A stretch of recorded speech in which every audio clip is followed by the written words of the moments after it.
Hello, hello, everybody.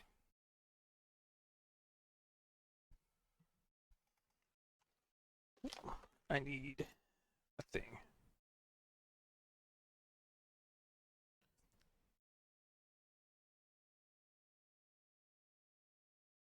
Greetings and salutations. We're gonna fire up here in a sec.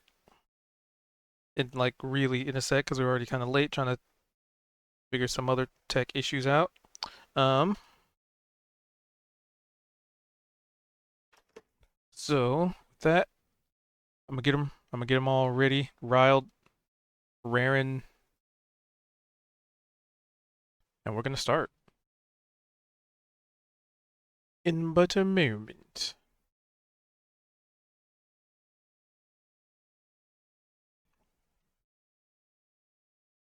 All right. Alrighty. So, who can recall what went on last time?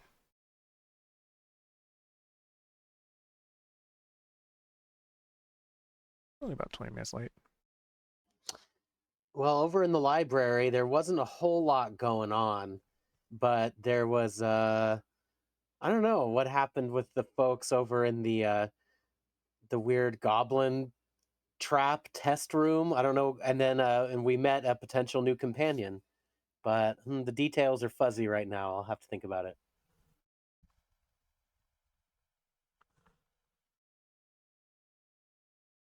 Well, we do know at least one individual who was a part of that. Perhaps the only one currently available tonight to recall what happened in that house.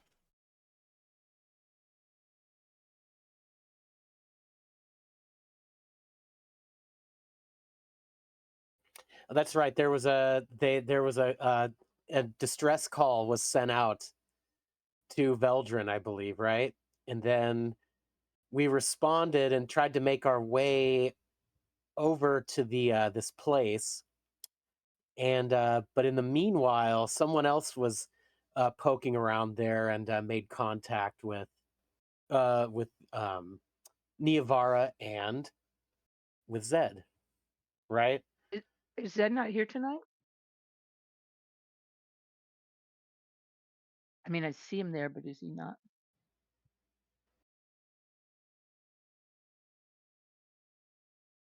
Is he not coming online? We will see.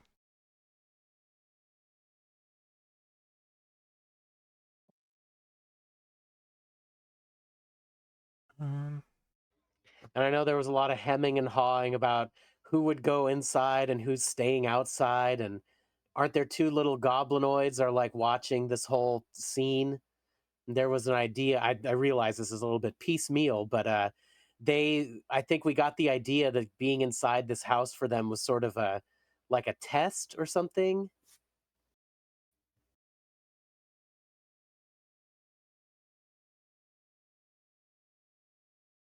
Yeah, I think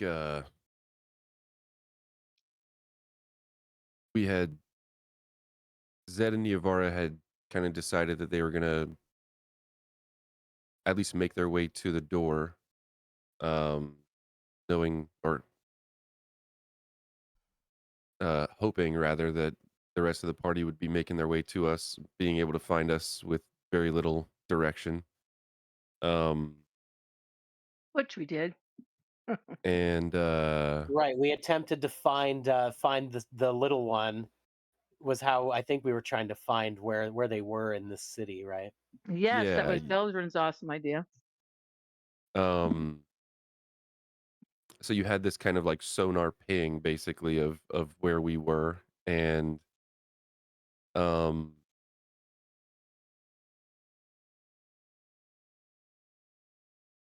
Zed and Niavara were kind of making sure that this this entry room that we had uh almost barricaded ourselves in was clear. We were kind of searching the room, making sure that there wasn't more traps or anything. And um Zed was kind of suggesting that we go outside and potentially try and look for the rest of the party, but um, we were having this sort of discussion, and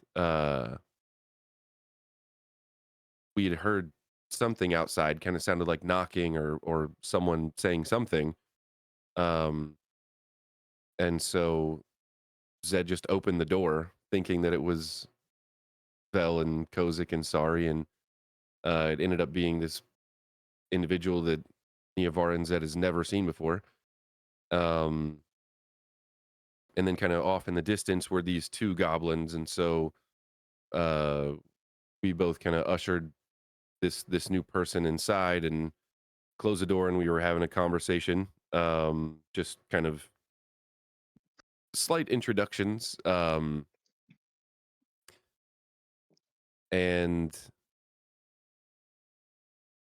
then I think shortly after that, the rest of the group did actually show up, and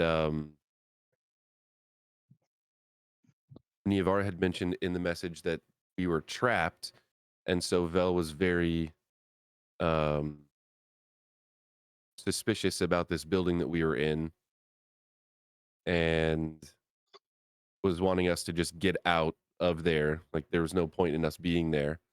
Um, and as soon as Zed stepped outside, these two goblins walked up and handed him a piece of paper that was basically like he inferred that it was some sort of like ranking system, like a grading system. There were, I think, 4 or 5 different um categories, and we got, I think the best score that we got was a 7 in something, and everything else was like a 1 or a 2 because we weren't stealthy and all of that. So Zed was definitely, he was kind of bummed out that his, I think he feels like they didn't get the job done. Um uh and that we don't really have to be at this place anymore. So we had all kind of regrouped outside, and I think the decision was that we were going to head back to the tavern slash inn and maybe get some lunch and Right. kind of see what the next plan is. So the whole purpose of you guys following that coin there was just to kind of have this test, basically, that somehow you failed. We Is didn't, that how so you're we looking didn't, at it? yeah, we didn't know what the Right. job was. The goblin was like, it'll, you know, Become obvious. yeah. I think Zed's just thought was that because it was the initial job was like kind of an entry job to get your foot in the door to go meet like a higher up and get the real job type of thing. And so Hmm. I kind of feel like Zed's feeling that we didn't succeed, or that he didn't succeed because he was kind of the one that got the job. Right. Or Zed.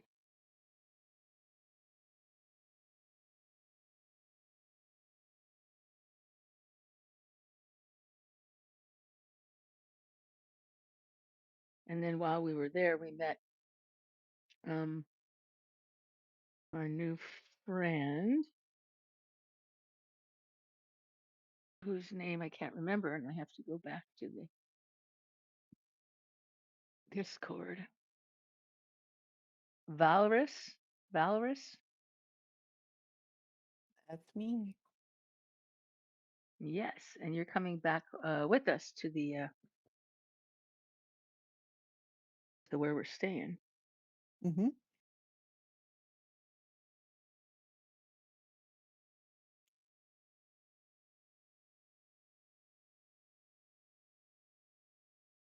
All right. Is there anything else you can recall?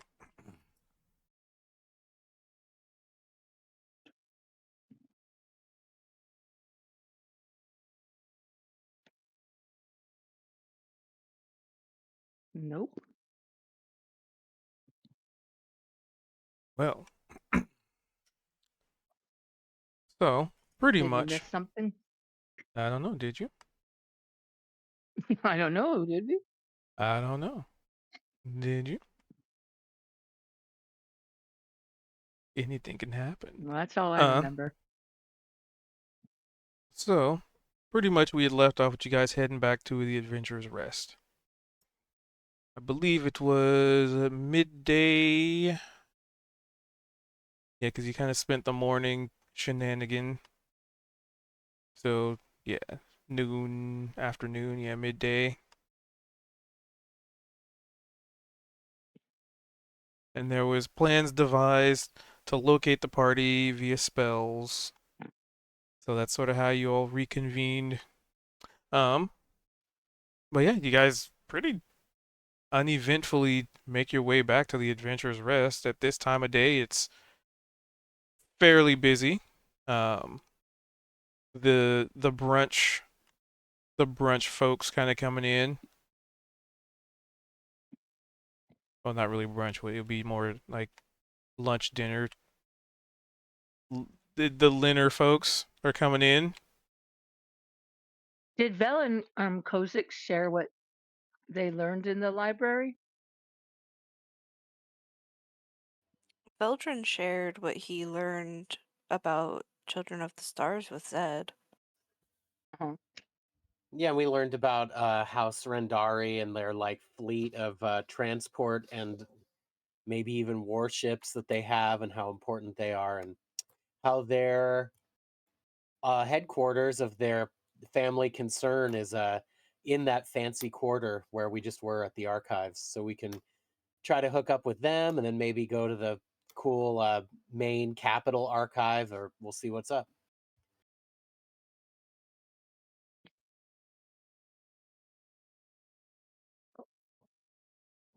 Well, does anybody else have anything that they want to do in the city here?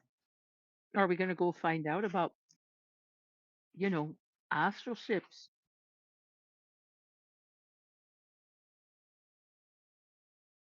Well, not on an empty stomach, I would imagine. Oh, good I point.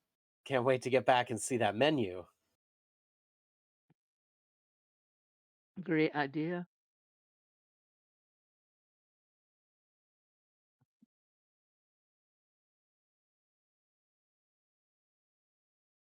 To which Valorous, you probably would have heard of this inn they're talking about, but maybe never gone to it. You're still pretty unfamiliar.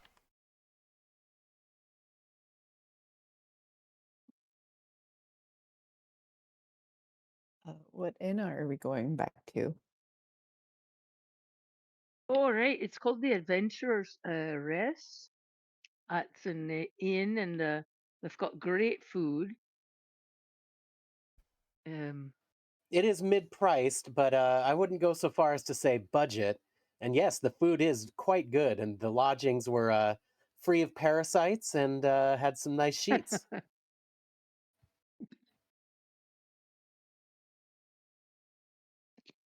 yeah, we've been pretty happy with it.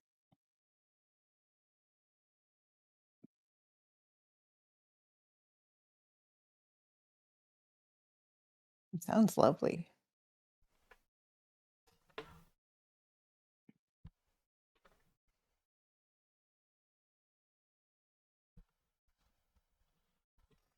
I dropped the thing. So we get there and get ourselves a table to get some lunch. Is that what you want to do? That's the question. Yeah, it sounds like Yeah. it. Yeah. All right, lunch o'clock. Lunch/dinner. Um, yeah, like I said, this place is quite busy at this time. Um, lots of people coming and going, and it currently seems like there's a lot more people entering than leaving at the moment. Um, so you may get the feeling that you may need to wait a little bit for an open table. Uh, However, you do notice the barkeep Scar, and basically all of the bartenders are very busy right now, both both serving and entertainment. Basically handing out menus, serving things at the bar. Like they're very accommodated to this time of day and this level of busy. But you're currently, I mean, you'd probably end up waiting around a good. Let's find out.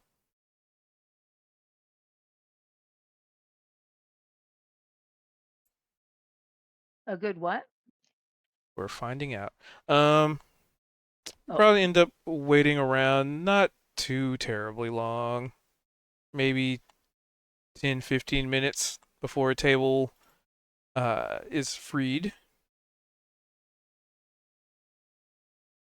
Do a D12.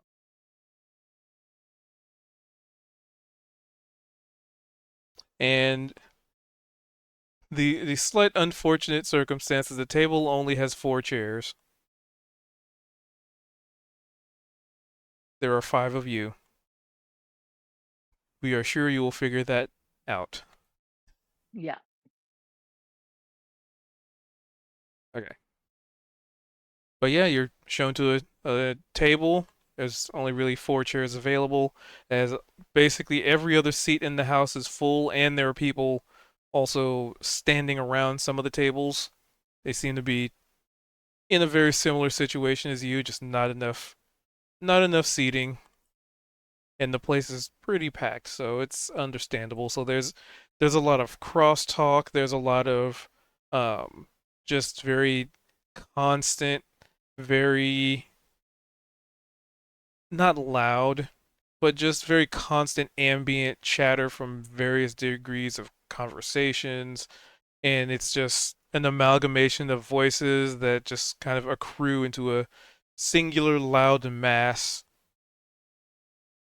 of words and sounds intermingled with the clinging of glasses, the um the popping of bottles from the bar, just sort of just all sorts of very busy sounds. But you have 4 chairs. Whoever chooses this seat will be seated, and whoever doesn't want to is free to stand. But and it's not and it's not so crowded that's like packed sardines, right? It's not like you're just nonstop shoulder to shoulder. You can't move, but you're definitely brushing shoulders pretty easily. But it's just not like packed like sardines, like in a train or something.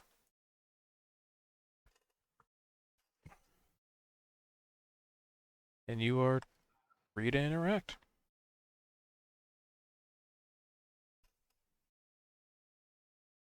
Well, Madam Valrus, is it? Would you like to have a seat? Oh, I can stand. Well, okay, suit yourself. And I Mhm. definitely sit down without a second thought.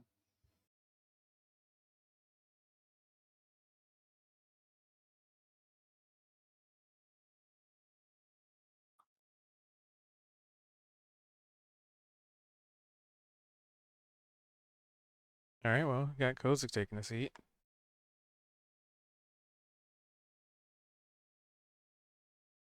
And how about these menus? Do they just appear, or do we have to get one of the waiters to show up? Hmm. No, remember they've got that menu, and you can just kind of order things from the menu, and it magically like goes to the kitchen. Didn't that happen? Am I just Right. dreaming, or didn't that happen? Where's right? Well, where's the menus? Where are the menus at? Right, right there on the end of the table. If you recall, Zed was the one who went out and acquisitioned the menus previously. All right. Well, I was Oh just yeah, trying to manifest I can go food. grab one. Excellent, excellent. Hmm. And I look around and do we see any other like noble type folks hanging around, or everyone just looks like adventurers and I don't know, locals, or what? Who are we seeing? Give me a perception. Well, you could. You're looking for nobles. I'd say this is maybe a little more of an investigation Okay, no problem. Let's just pull it because up you here. can easily see people. They're not like hiding. So I think it would be more investigation with like you can see the people, but it's like can you discern? Can you logically discern the difference between, that person looks like a local or a noble or a traveler or merchant. Well, I got a 12, so maybe unless they're wearing a crown or something, I don't know if I'll be able to tell. Yeah, you don't really notice. There's just so many people of varying backgrounds and perhaps some slightly more exotic like choice of attire and leathers that you're not able to discern like is that nobility or is that just excellent choice in attire. Right, and we've got all sorts of like snake folk running around, haven't we? Yeah, they're around. There's all like I said before, it's a very diverse city. So while yes, they are around and common, they are almost just as common, if not a little bit more common than like any other thing you've been seeing. Bugbears, goblins, hobgoblins. You probably would have seen a centaur at some point, but they didn't really have a lot of space, so instead of sitting at a table, they're having like a party member sit on like their back, just stuff like that. What a great place.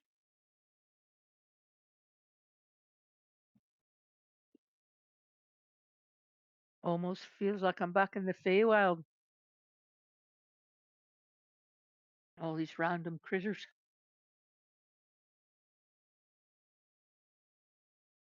And I'm not necessarily sure how Walrus is taking this. It is kind of crowded in here, so I guess that will depend on if Valorous is used to being in a crowd or not. Um, I think maybe where she used to be was crowded. So you feel relatively at home Is it? in a It large might be crowd. like a different kind of crowd, so it's Yeah, similar but a little too different. yeah. So you'd probably be very somewhat comfortable with the fact that knowing sometimes the best way to hide is to be in plain sight, and the best way to do hmm that is in a large crowd. hmm All right. And Zed, you said you were going to get a menu. Yeah. All right, you make your way through the Adventurer's Rest, and like I said, it's crowded enough that you do have to do a little bit of shoulder rubbing with folks, and maybe having like turn aside a little bit, like, oh, excuse me. And people, for the most part, they're pretty good about trying to make space for people. They're respectful enough. There may be that person who may be a little too inebriated here and there, which you can. It's not even a matter of for show. It is you could smell the alcohol just wafting off of them like a. Hmm, I had one, but it's probably a little gross. Not that bad, but just kind of wafting off of them like rotten food, but it's alcohol, so it's just such a pungent aroma as you walk by him. So you're just like, yep, he's definitely had a lot to drink, because not only does it smell it on his breath from almost 5 feet away, but I could smell it on his coat and on his hands, and they've been having a good time. That kind of thing. But you fight your way through the crowd, and Feel free to give me a perception check, All right. which I know you are good at. So the DC is very difficult. Oh, wait, hold on.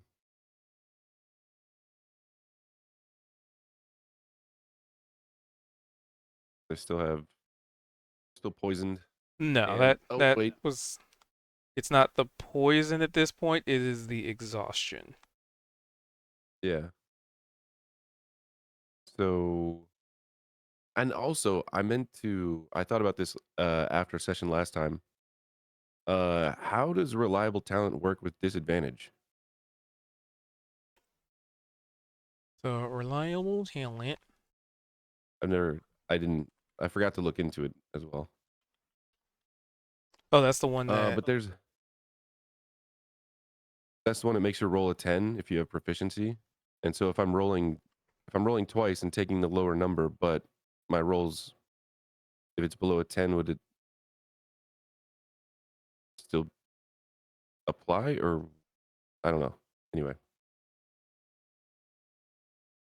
Um, the, that the more I is. think about reliable talent, it's like it has the potential to negate nat ones and almost negate disadvantage. It seems really. Let's see. That and that's why I'm like, this is really strong at this level. I see Yeah. why it was useful later. Well, yeah, but we figured out that it switched from level 11 to level 8 or something like that. Yep. It's like a big jump. Um, I'm not complaining. I just want to understand. But yeah, I with exhaustion, I have a -2 in there somewhere. I don't know which roll you want to use. Well, it's gonna be in -2 to any rolls. That's Yeah, no, for sure. exactly. That's what I'm saying. Uh, uh, uh, uh. See, part of me wants to just change reliable talent to advantage on the rolls, as opposed to just a guarantee. Hmm. And then maybe at the appropriate level, if you guys survive that long, then be like, now it works as intended because at that level you're kind of expected to be that good. Um, I will say a big part of it is having to have proficiency, and then which rogues have you the know, most of compared to any right. other But then I class. also have, on top of that, I also have more expertise, and so if I'm getting efficiency and expertise, like my acrobatics is a +10, so Let's it's see. really strong for that. Whereas athletics is a +2. Like, I'd rather have advantage on that roll than, you know, versus like just a +2. Exactly. Anyway, I should have looked into this before session.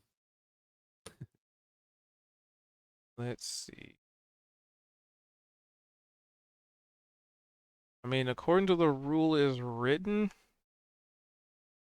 I think it just treats anything, anything below. So,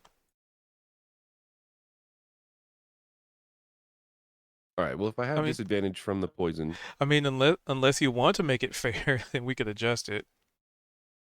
But yeah, basically, a rule is written.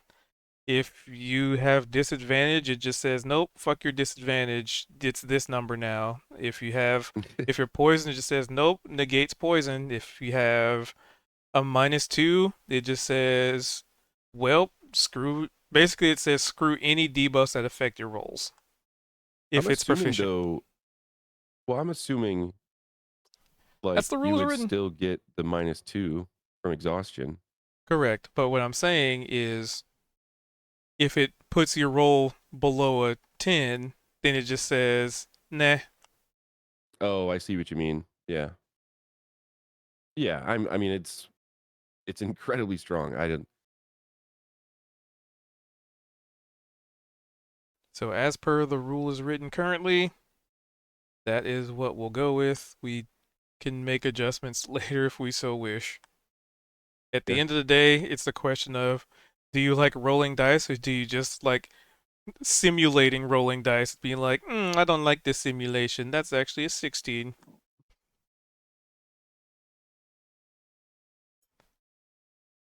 That we can also discuss later.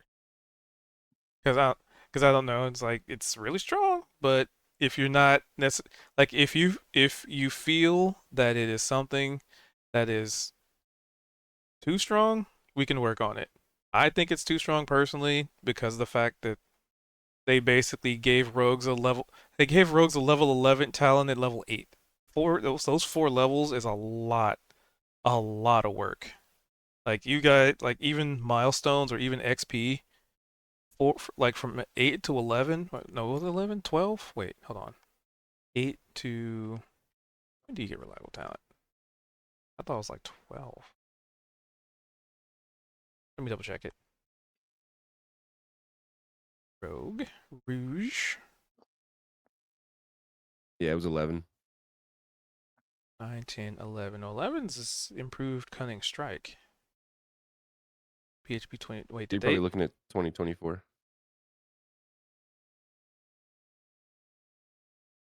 Let's see. Reliable talent. Oh, reliable talent. By the way, reliable talent is level 7. Um, and the old one. Yep, it was 11, 7. Yeah, 4 level difference. That's a lot of D&D for 4 levels. Um, but anywho, we're just gonna go with the rule as written for now. We've done enough research. We understand the interaction, and yeah, I mean, if you feel as though we want to make it more engaging and less this is just default behavior, we can make adjustments. Because I also don't want to be like, well, that level 7 talent you have, yeah, you just don't have it anymore. Yeah.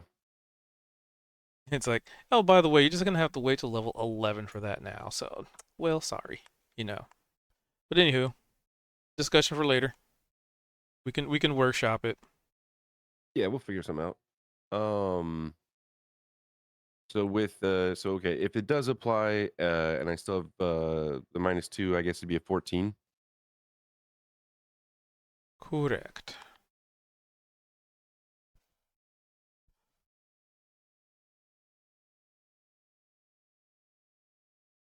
All right. So yeah, you make your way to the bar, and you know the. Let's see. Today is going to be Scar and same ladies. Okay. And pretty much you just sort of like request a menu because they're super. You can tell they're super busy. They're not like sweating bullets or anything, but they are moving at a Yeah, speed that seems, you know, I they're picture very it's just focused. constant. There's not. Zed would probably pick up that there's not really a lot of time for idle chit chat right now because they're kind of at a constant pace. So he'll lean up against the bar and uh probably after a couple moments end up catching eyes with one of the bartenders or wait staff and um just kind of nod and gesture, kind of like opening a book with his hands, uh gesturing for a menu, and he'll grab it, uh just give a quick nod and head back to the table. Yep, they'd probably just hand you one very quickly. Like it would be while they're doing something else that Right, they're yeah, pulling that's a what I'm bottle thinking. off the rack, but also in the same like movement with their left hand, they're also like pulling a menu and like sliding it to you in a single spin, and like while your hand is still open, they just kind of like slot it into like your hand while they're spinning and continuing along their way, just sort of like not necessarily like a rehearsed action, but it's all very fluid in a singular motion, almost as if like planned ahead or something. Just like they're just so used to being busy, they just know how to adapt on the fly. Yeah, Zed'll, give a nod and um, take the menu back to the table, and he'll just set it down, I guess. Um, Whoever wants to look first, be my guest.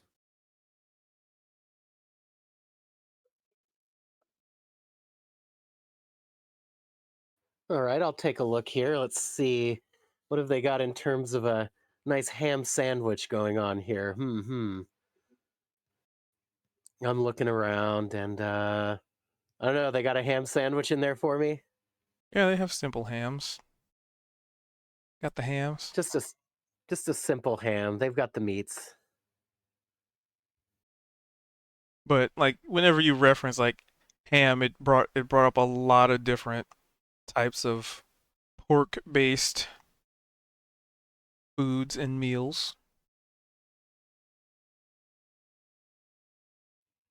This better really be pork, and some of this better not be code name for maybe more intelligent flesh, but I think I trust this establishment. So yeah, I select I select my ham sandwich with a pickle there.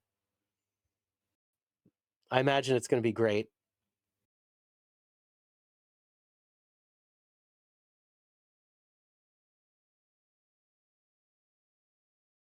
So you're basically going through to try and get a ham sandwich. That's right. Yeah, sounds good. All right, the menu does does what it does, as you are used to at this point. Some of you are used to anyway.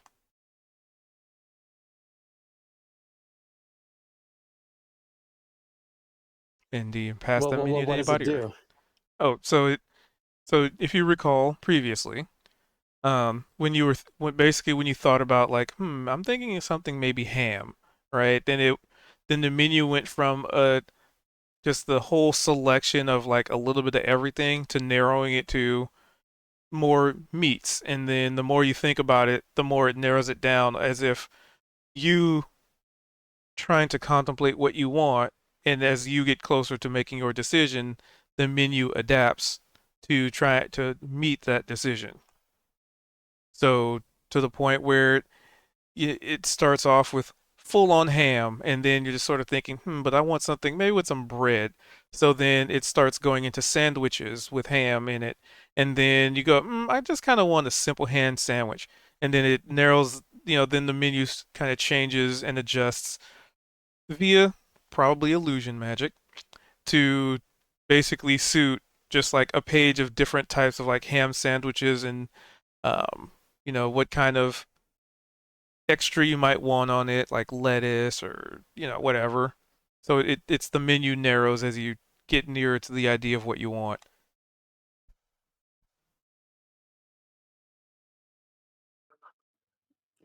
Well, I'll definitely make mom. I'm making my order then. Yum. All right, and do you pass the menu to anybody? Oh, sure. Well, I mean, to be polite, I hand it to our newest guest, to Valorous.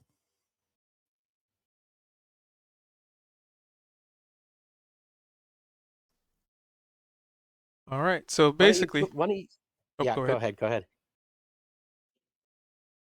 I just say, yeah. So why don't you peruse this establishment's board of fare? I think you won't be disappointed. Wherever you're from, I think you'll find something that will suit your taste.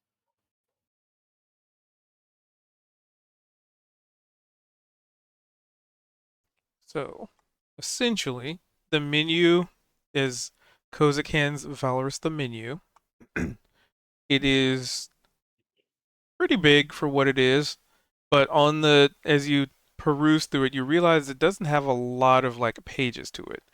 Um, Mm. Only really a couple, realistically. Yeah, a couple to a few. Um, but on each page seems like things that are that almost seem completely random, from soups, salads, sandwiches, grilled meats, fried meats, baked meats, and it's almost like you're just sort of going down the menu and be like, how does this make any sense whatsoever? Like, what are these people serving here? They have like a little bit of everything. So the Mm. real question is, what is Valorous feeling like a snack? As you go through the menu and there's like a little bit of everything, and there's stuff even like burgers of varying degrees, hotdog dogs, basically any food you can think of, both medieval and modern, are in Mm. are kind of on this menu. And like as you flip through the pages, you just sort of realize that this seems to be the case. So the question is, what do you narrow your sort of mind on? I think she's looking for just a simple piece of bread. So as you do so, the menu Mm. starts to shift through like sandwiches, and mind you, it shifts as in like you flip the page and Mm. the menu is completely different. You turn the Mm. page, the menu's completely different. Mm. And if you get to like the last page, you just see like um almost like a scrolling text. You just see like the words scroll from like left to right and get replaced with something else. Mm. Um and as you just like, I just want some simple bread. Essentially that whole page becomes different types of bread, like um different, sweet breads, sourdough Mm. bread, just any bread you can think of is on, basically is what fills this menu. Mm. So cool. Let's go with sourdough. And as you narrow your choice, it's basically like a narrows it down to sourdough. Like the other ones are still there, but it just sort of highlights Mm. sourdough. And there's like a little box there, and you just kind of get a feeling like, you know what? Yeah, I'm feeling sourdough. Yeah, this will work. Mhm. And there's just a little check mark that fills itself in just magically.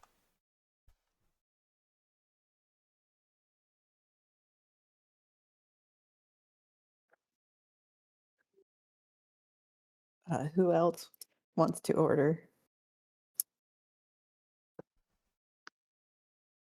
Right. Well, I'll take a peek. Mm. Um, I hand it over. thank you.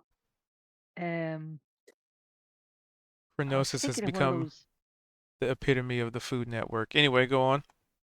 I was thinking of one of those like pocket sandwiches, with the round bread that they cut in half and then it opens up on the inside and you can stuff it full of different things to eat. I was thinking of one of those kind of sandwiches. I'm not sure what you call it, but um, let's see. And I assume that as I start perusing the menu, I see those things. Yep. Anywhere from sandwiches to like paninis, cal effect the D&D equivalent of like a calzone, because you did mention like, you know, bread that The was filled. pockets. Yeah, pocket. Yeah. You'd see the equivalent of a hmm, how would we name it in D&D? You see, you would see an option called a lukewarm pocket.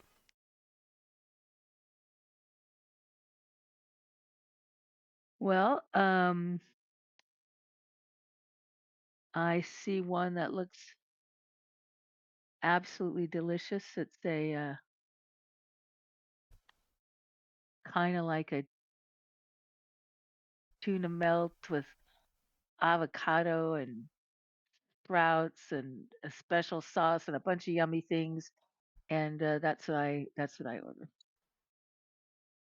And it narrows itself down and confirm.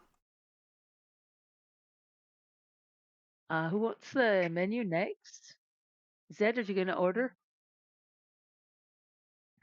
Oh, yeah, might as well.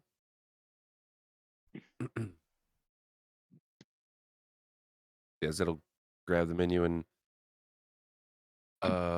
probably just get like a rich and hearty sort of soup or stew.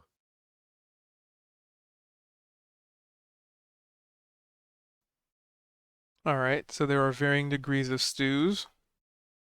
Chunky, there's light, like meaty stuff.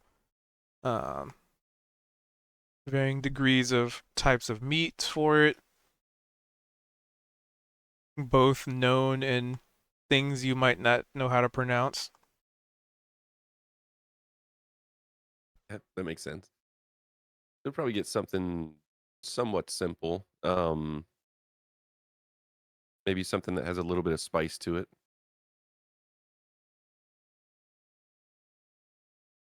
All right.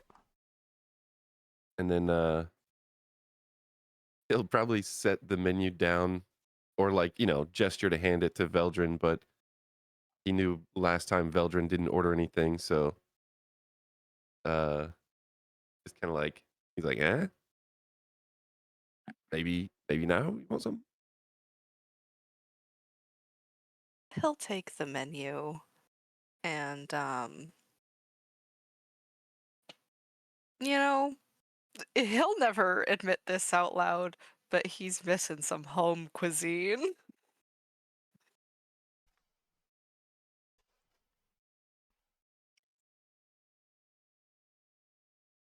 I had talked with Niavara about like drow food before because we were like, there's probably some fucked up things going on in there. But yeah, he's looking for like meat. Usually he goes more like veggies and things. He's looking for some meat. Well, luckily this menu has that in abundance. What kind of meat is Veldrin looking for? Got like hand pies, like some fancy nice hand pies. So the menu would basically shift away from like sandwiches and breads to pies and variety varying degrees thereof.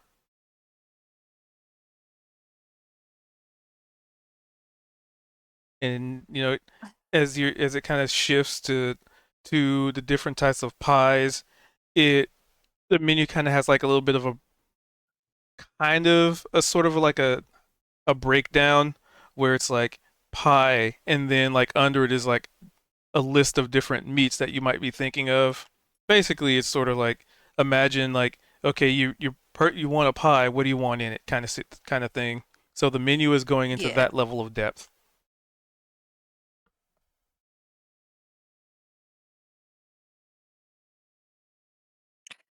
He'll pick uh the one that like when he reads what's in it just looks the most like what he gets at home. All right, all right. Give me a second here.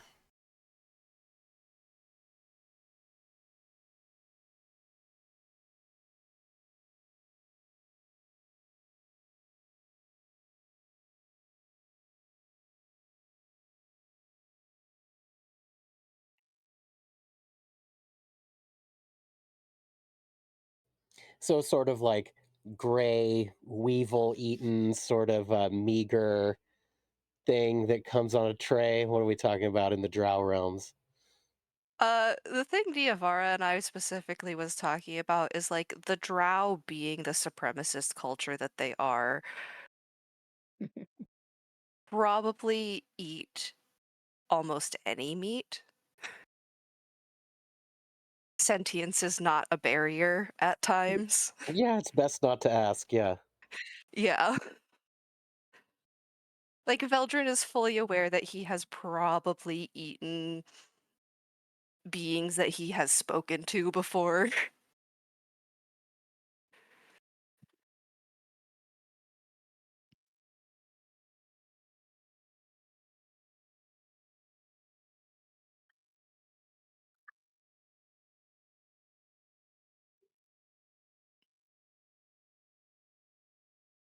Also, feel free to interact amongst yourselves as the DM is finding something. I have a book here. I gotta get to the book.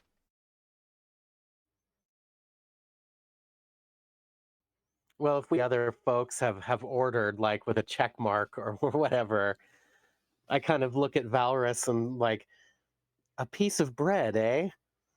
Mhm. That is quite monkish, isn't it? I did have lunch a little bit ago, so. Yes, I guess so. Nice piece of toast. Mhm.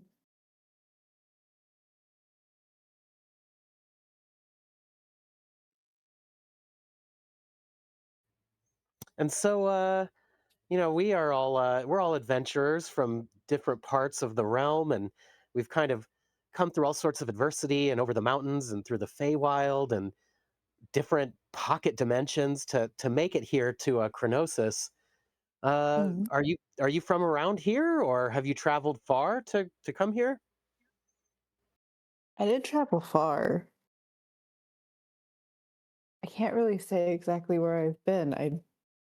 I'm very bad at names. Don't know where you've Uh-huh. been. Where are you from?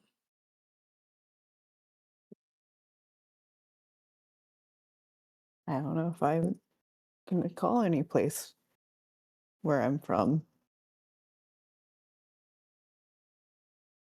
That is problematic. Were you in a monastery somewhere, or just you're studying your own ascetic ways, or what? I was somewhere at the beginning, but I don't. It's nowhere I can go back to. Hmm. I see. It is difficult to go back rather than forwards. I think we've all experienced Mhm. that in this party.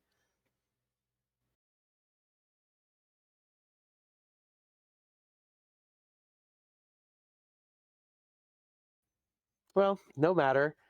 We're actually trying to find a way to get to the astral sea. Is that a place that you think you might have been?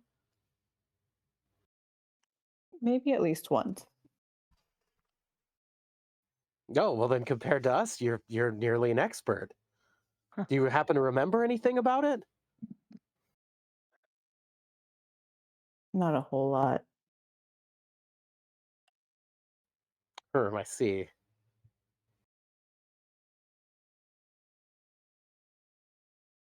I have located. All right. So, as you're thinking about the different meats you might put into to a to a pie, or what kind of pie you want, um, one of the options that seems somewhat exotic, but probably kind of fitting for Underdark living, twice baked cockatrice wings.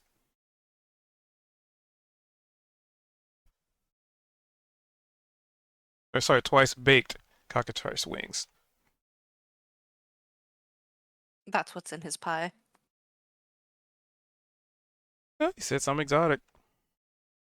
Mm-hmm. Yep, Mm-hmm. it's not like there's a book that I physically have that I am currently was looking up. A type of. Oh yeah, totally not a cookbook. Yep, definitely not one of those. It has the best features of both chicken and reptile, I guess. Indeed,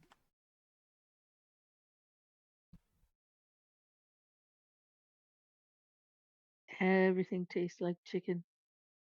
especially the reptile.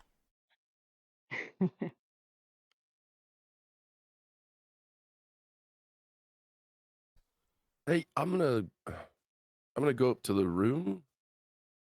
All right, put this book over here. I might need it later. Valrus, if you want my seat, There. I guess when they bring the food, if maybe one of you wants to come get me, I got to tend to this wound here. It's kind of festering a little bit and it's bothering me. Best not to do it at the table that we're all going to be eating, you know? Mhm. That is true. You don't need any assistance? Well, maybe. I just go. Yeah, I gotta. Something not right about it. You know. Okay, well, call us if you need anything. Call down for us, and we'll be there. Good luck.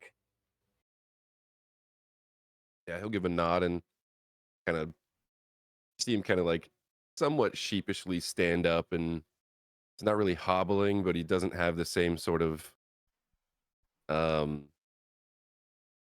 gait that he normally would. He's kind of like slightly laboring going up the stairs, getting up to one of the rooms.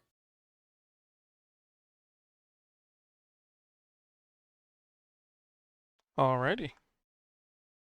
And for those of you downstairs,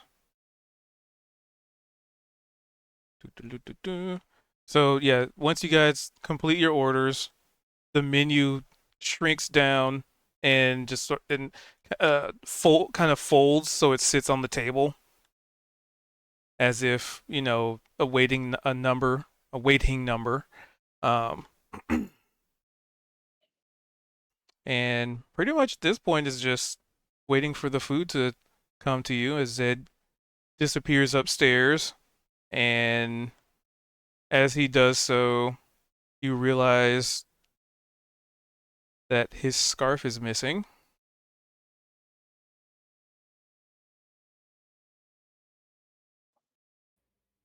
Missing from his person or from the chair or where? What do you mean? From his person, his fancy lizard scarf.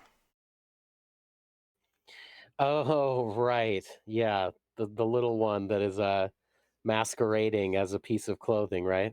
Yep. That is strange. I'm looking quizzically at him, but I don't get up from the table or anything. Yep. Zed just looks real tired. But yeah, so Zed, you go upstairs, and y'all sitting around the table are pretty much just sort of chilling for a little bit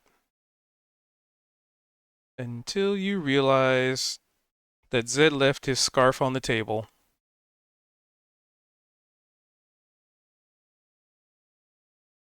And Valorous, Is it? this is the most lifelike looking scarf that you have ever seen in your entire life.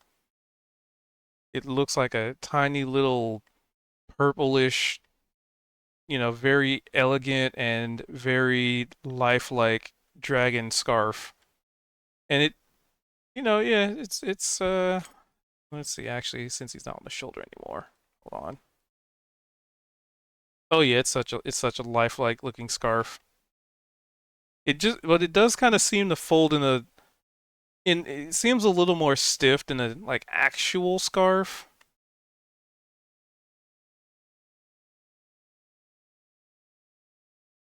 Mhm. But yeah, that Zed guy definitely left his scarf on the table.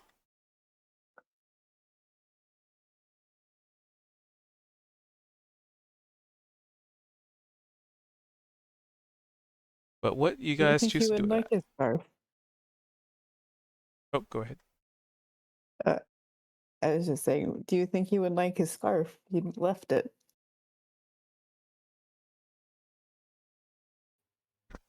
I think the scarf will be good where it's at, and I kind of am smirking a little bit, but not like in a mean way. Hmm. Actually, I would potentially give a hint. Um, Valrus, you can give me Mhm. a perception check.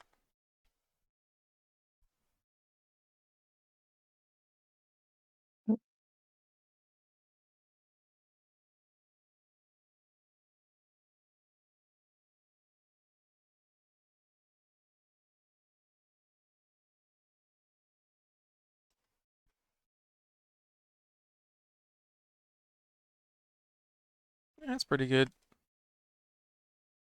So you would notice just kind of like this guy kind of left his scarf on. Huh. And the DC to beat was definitely a 17, and you got a 20. Mm, Um, mm, well, 17. Yeah.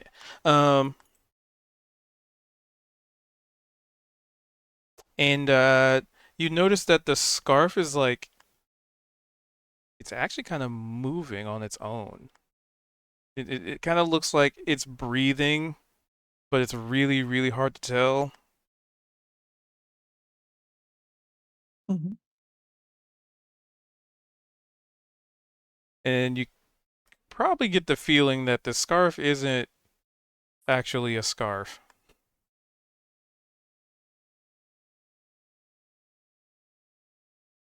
And maybe you're the only one that notices this because you had to use like you had a really keen eye and maybe you just sort of caught it, a little flicker of light, a dance of a shadow, and just like, wait a minute, kind of like double, triple, mm, quadruple checking it. And yeah, nobody else seems to be acknowledging this. Like, Kozik's looking at it, but he doesn't seem to be he doesn't seem to know that this thing is breathing. mhm. What do you do with that information is up to you. I'm just gonna keep that to myself. I see a lot of weird things.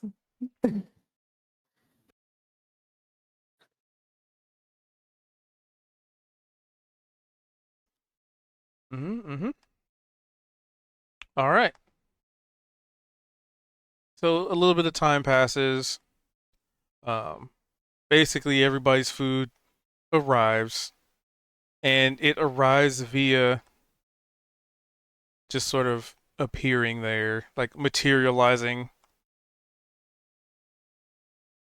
And it's and in order so how in this situation it materializes, it's kind of like the menu itself unfolds and kind of it goes from a solid like piece of equivalent of a piece of plastic on a table to that of a almost like a fancy napkin or cloth that just sort of expands and spreads itself out and just kind of seems like you don't really see what's going on under it, but it slowly acts. It's not just like a jack in a box popping out of nowhere. Um, but it definitely expands and rises almost as if like something is under it. And you would see the scarf get pushed to the side a little bit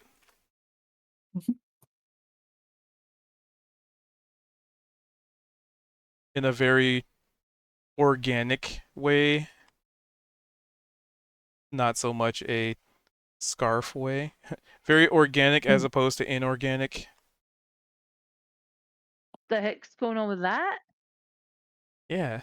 What is It's that?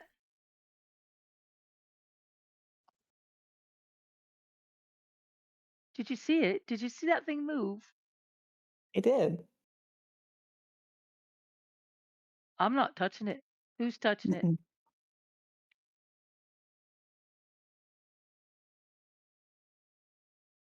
I had stepped away when this thing was introduced. What is it? It's the scarf. Oh. I thought he said it wasn't the scarf. it is a scarf. Mm. Oh, it's the scarf. Oh, I I mean, got confused. Oh, Kozik should know about this, right? Yeah, Kozik I knows. got Yeah. totally So confused. I slip I was like, the I say, oh, this scarf also acts a little bit like a piggy bank, and I take out a silver piece and I kind of slide it under the scarf. And almost comically in your head, it's like hearing the Yoshi sound just "Ba-dum." And you Bounce, see yeah. like a little serpent tongue just like stick out and just wrap around the silver and it slides back into this animated scarf. Mm. We haven't yet gotten any of these coins back out of it, but they certainly go in. Interesting.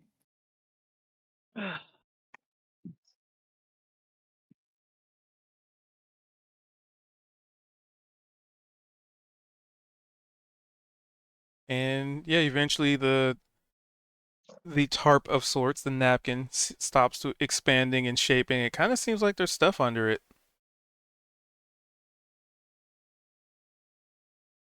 And yeah, and basically once it stops like moving and shifting and expanding, there's definitely noticeable aromas coming from beneath the cloth.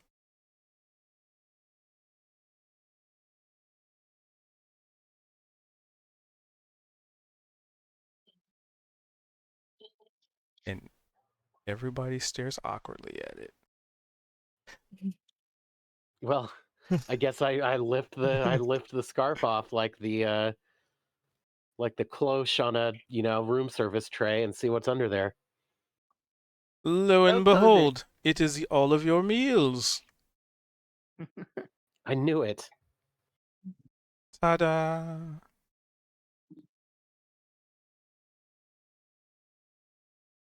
Well, I'm liking the look of my ham sandwich that I've got there. Like that looks pretty good. Good looking pickle too. Yeah, I'm loving the pita bread sandwich. Although they probably don't call it pita bread.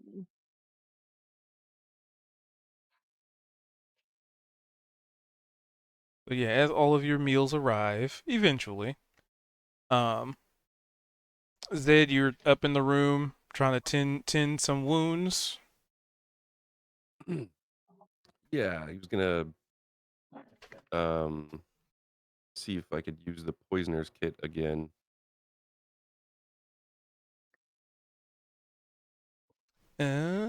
Yes. It's been long enough.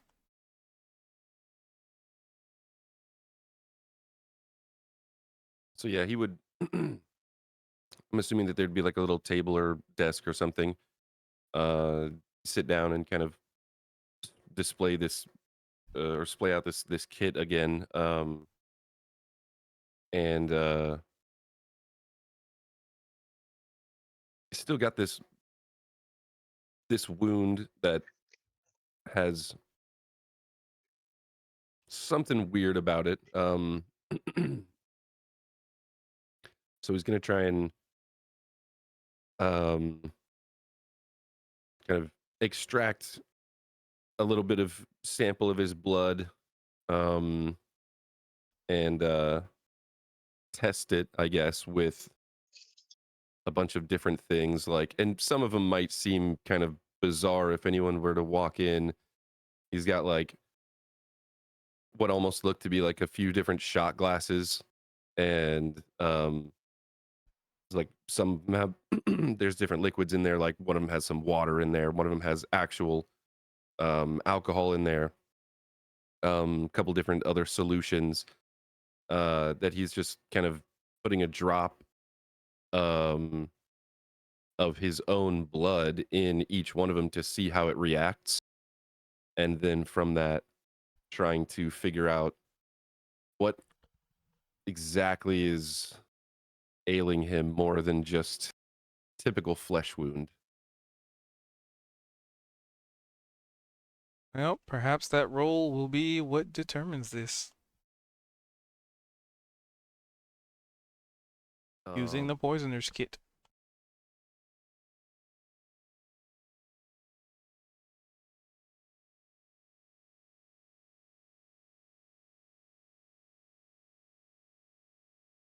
okay.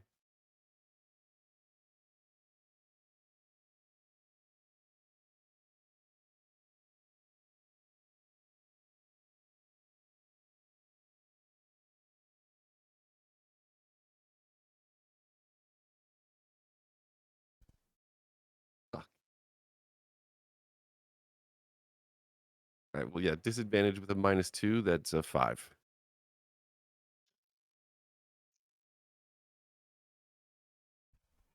Well, the poison, like I said, the disadvantage from the poison's worn off. It's just a -2, Okay. but that's still an 8. Yeah. So yeah, I mean, it's better than last time because you rolled like a 2. If I'm recalling correctly, the first time you tried to use this kit. I got a nat. Uh, I got a or was nat it one. nat Yeah. 1? Yeah. So perhaps that's feeding into this, right? It's like you didn't really know how to use it before, and you were just like, oh yeah, this is probably how this works, and you just put some blood in this, and I'm pretty sure I saw a guy do this one time, so I could definitely reproduce this. Yeah, so I'll just put some blood in these and in this vial, and then you kind of realize like, oh wait a minute, these vials are supposed to hold the liquid that you put. Oh, oops. Okay, well, just sort of like it's a learning experience.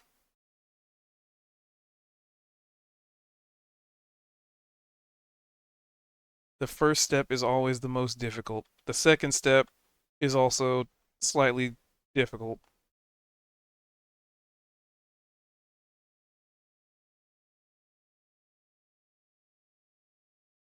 but at least you know next time to like, when you're sloshing around the solution that maybe you should keep the cork on it, just to because at one point you probably like pluck out a hair that may have like fallen off out of your beard that got into it and contaminated the sample and the samples, and just varying degrees of things that you're learning that you can do better next time.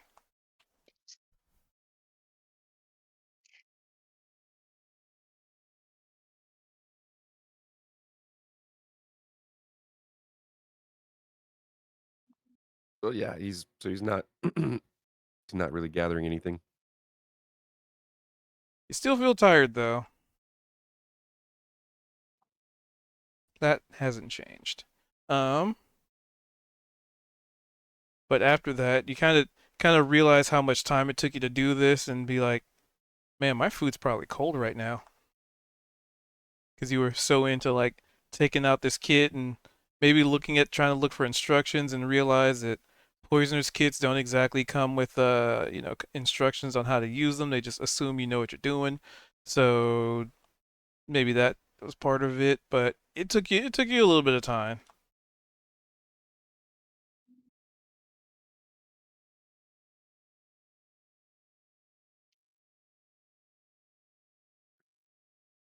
You got hyper focused. So what do you do after that?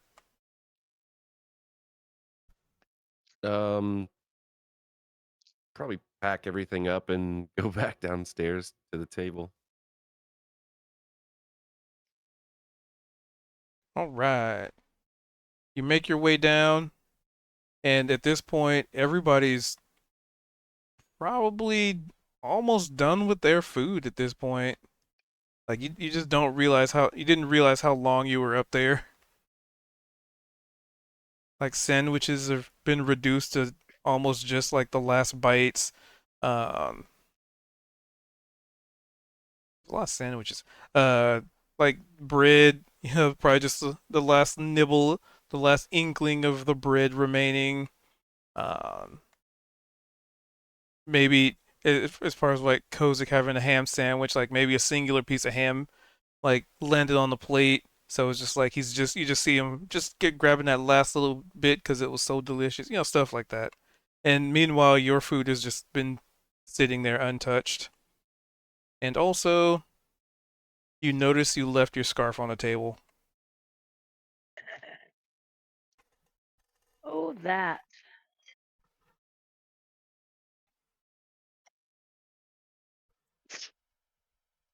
Um,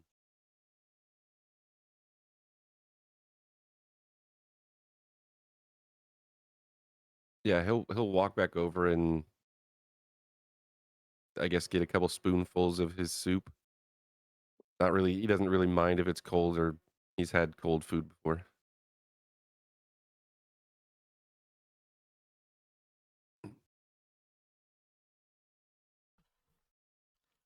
Is it? Are you all right? Oh, yeah, I'll be fine. Just kind of out of it is all. Well, but what about the poison? I mean, that's what was in the message to Vel. Did you figure out what's going on? No, I don't really know what exactly it is, but it's just taking a little bit out of me, I guess. Well, why don't we go try to find a healer, someone that can help you?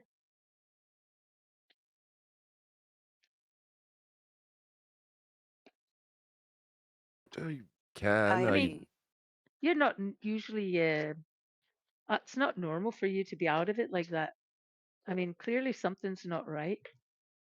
Maybe somebody around here can help, I a healer of some I kind. might be able to help.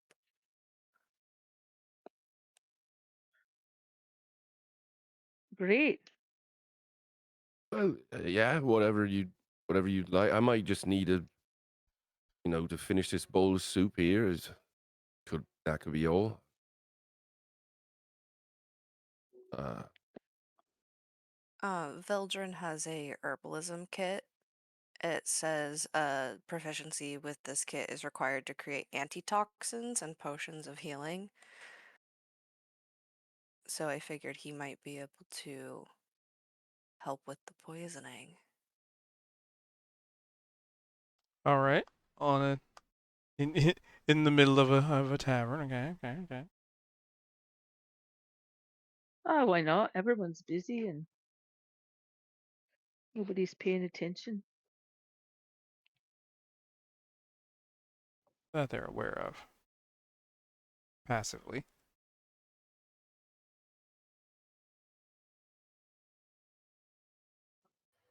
Is there anyone paying attention to us? Can I do another like investigation, look around? Is anybody giving us any undue attention?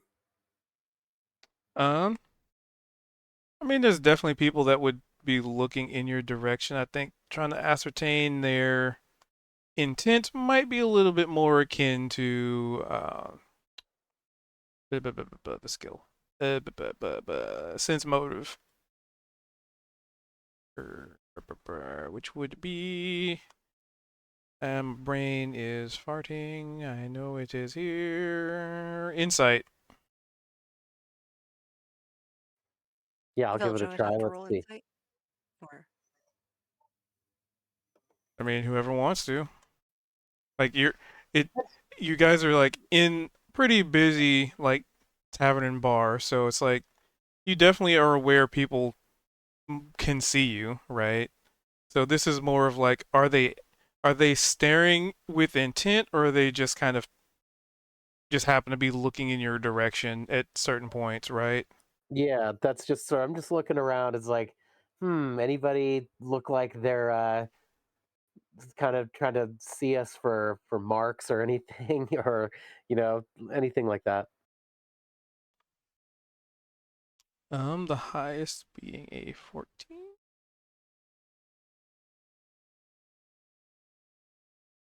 No, not really. I mean, like I said, there are people that would be looking in your direction or like noticing you, but nobody that's staring with intent. They're just kind of like you're in a crowded area. People are gonna be looking in your direction at some point.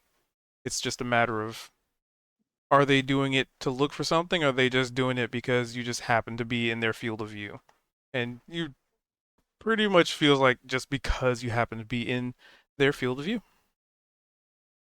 All right, I take comfort in that. That sounds good. Until I guess maybe Veldrin busts out a whole ass herbalism kit and starts working it on the Mortar, table. Yeah. mortar and pestling all over the place.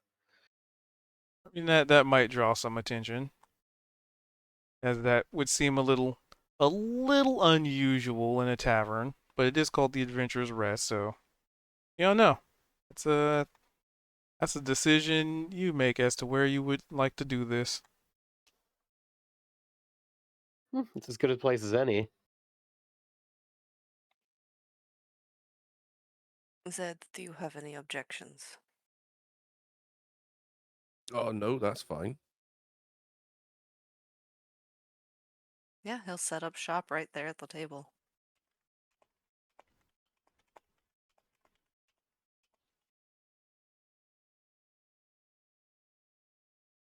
All right.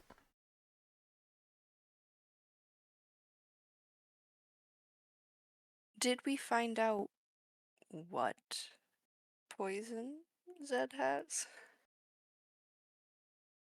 That'll be a question for Zed. Nah, he doesn't. He doesn't know. Materials. 10 days. That's kind of stupid. I guess history check if Veldrin can match the poison to something based off of what he knows of poisons and the symptoms it has. Yes? No?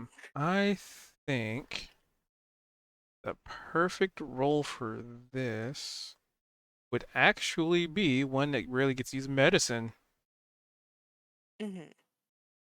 because that comes under diagnosing an illness or an ailment. Because I'd expand that to like an ailment.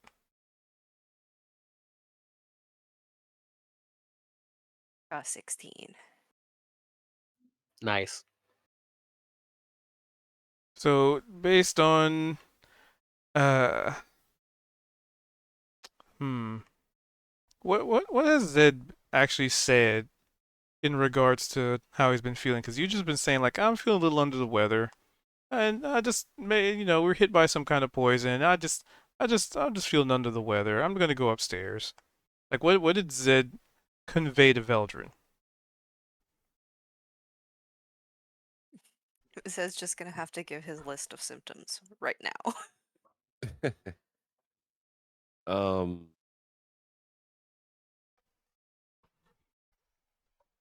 Yeah, I guess feeling like sluggish, tired, even though it's still pretty early in the day.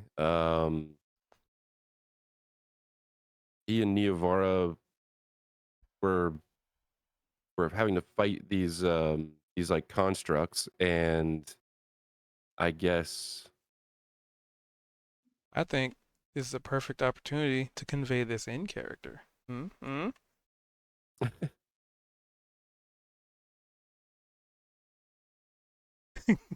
Not let the trying to think of.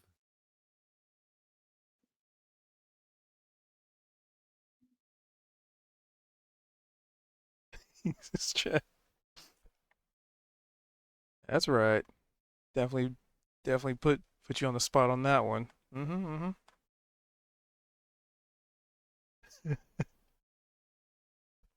So I guess if you were asking symptoms, he'd probably start when kind of when it first happened. Um, well, it was like a weird sort of like searing pain, but I don't know. It felt local at first, like just right there, and then I it just seemed like it kind of started to spread, but not like not like a rash, like in like inside, and it's not it's not really burning anymore, but there's a presence, an uncomfortable sort of just feeling that's kind of draining. When we were kind of like leans in, um when we were fighting the constructs, I just it was almost like my weapon weighed a little bit more, and I don't really use heavy stuff. I felt sluggish kind of, and not quite right, and I just feel like I could sleep, but Um, not really, not really tired, but just out of it, sort of drained.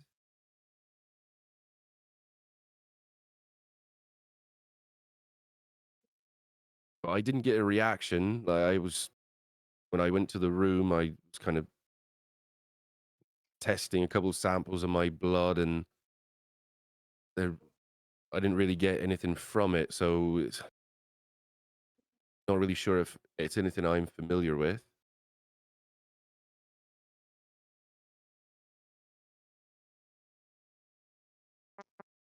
And I guess just Your mic going out? it was there were like these gauntlets, these spiky gauntlets. I'm not sure if you're familiar with that in any way. That's what we both got hit by. Spiky gauntlets. Spiky gauntlets don't help much because any poison could be put on them. Maybe there's somebody local that like, knows what kind of poisons the local folks might use, especially those goblin types. There might be somebody that would know. Maybe even Scar would know. What's the common thing that gets used by these local Well, gangs and uh, stuff. cubed with my 16 is Veldrin able to identify the poison based off of what Zed has relayed. Correct. As he describes the symptoms, you're able to ascertain it is called something. Hmm, I guess how I'd say maybe because you did a lot of book learning Mm-hmm. as opposed to personal experience, and you probably would have learned of something called Kalari venom. It has an adverse effect in the user that a single dose is merely discomfort for a short while. However, it is one of the few types of venom slash poison that has the ability to worsen the more doses you get of it. So, like, you know, and not in just a localized way, not just like a spider bite where necrosis spreads, throughout the wound. Kalari venom is known to, well, the creature itself is known to essentially apply multiple doses into its victim, which effectively causes it to become very slow, essentially tranquilizing it to a point of torpor, i.e., it's out of game wise. Essentially, the first injection, you just have the poison condition. If you still have the poison condition and you are affected by it again, it accrues exhaustion, and it can do so until the target dies from too much exhaustion. So it'll basically cause your heart to stop from with enough doses. Whereas other poisons are just sort of like inconvenience. This is a very, very potent one that one dose, not so bad. The more you get, the more dangerous it becomes.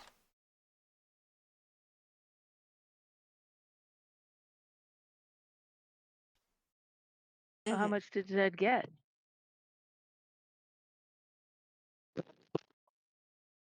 He was struck twice. Well, that's worse than once. I guess yeah, and in response to Sari mentioning um reaching out to someone and asking around, I think Zed would probably be like, I don't really know if it'd be good to spread information. You know, Oh, what if we just asked that Scar up there? He seems pretty trustworthy, and I mean, he might know of an antidote. Yeah, if he knows that there's a common poison that these gangs use, he might know of an antidote without having to shout to the world what's happening. Well, I right? can possibly get around that. Cubed, because Veldrin was able to identify the poison. What should I roll to recall what the antidote is? I think that's just sort of if you know your antidote, you just sort of, or if you know the poison, you kind of just would potentially know the antidote. Um, let's see, did that make you do a separate roll for it?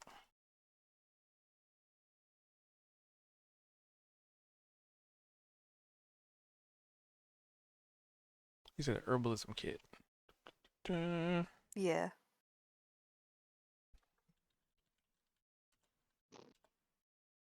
Should I just do a roll with that to make the antidote? Just making a bet. Let's see. So, intelligence. It says craft, so yeah, I think it's if you're able to determine what the poison is, you'd probably just be able to just craft it. Yeah, because I don't think it's a check to craft it. It's just Mhm. time and money. I think it used to be a check at some point in previous editions, but I think now I it's have a just +6 in it. Like, it is meant for rolls. yeah. But the role is really just to identify it, because typically it is a gold cost and time Mhm. to craft a potion or a poison or an antitoxin, et cetera, et cetera. Just because it's you're taking your time to make, yeah, and I think in 3.5 it was you had to roll for it. Um, but yeah, now it's pretty much if you it's a gold cost for material and then the time to like mix everything together and get it all set up. Because I think that the idea of it is they just didn't want people to be like, yeah, I have a herbalism kit. We're about to go into a dungeon. Yeah, let me just take 20 minutes to make a healing potion real quick. Yep, we're good. Um, let's see. For crafting an herbalism kit, gold cost and about a day of work. For every 10 gold, the finished project costs rounded up. So for a basic antidote, now we're kind of getting into the market side of D&D. Antidote. In the hopes that it actually gives me a numerical value, that'd be great. Does it? Please tell me it does.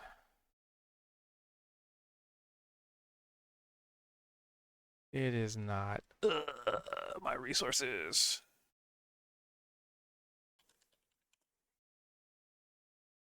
Let's see. If you have proficiency, your proficiency bonus to any ability check you make that uses a tool. If you have proficiency in a skill that is used with that check, you have advantage on the check. 2. Identify a plant. Identify a plant. It's weird. It's funny that it says like utilize it. Identify a plant. But then it's like craft an antitoxin, a candle, a healer's kit, a potion of healing. I'm like, I guess plants. Well, why'd you get a plant for a candle? That's anyway. That's getting Something into like a minutia. spell. It's not a spell. It's physically crafting the item. Um, Oh, so maybe the candle helps you to heat up make some kind of infusion or something. let me grab my reference. So an antitoxin is 50 gold. Oh, wait. Did they change it? Ooh. As a bonus action, oh, you can drink a violent antitoxin. It doesn't say how to craft. Oh.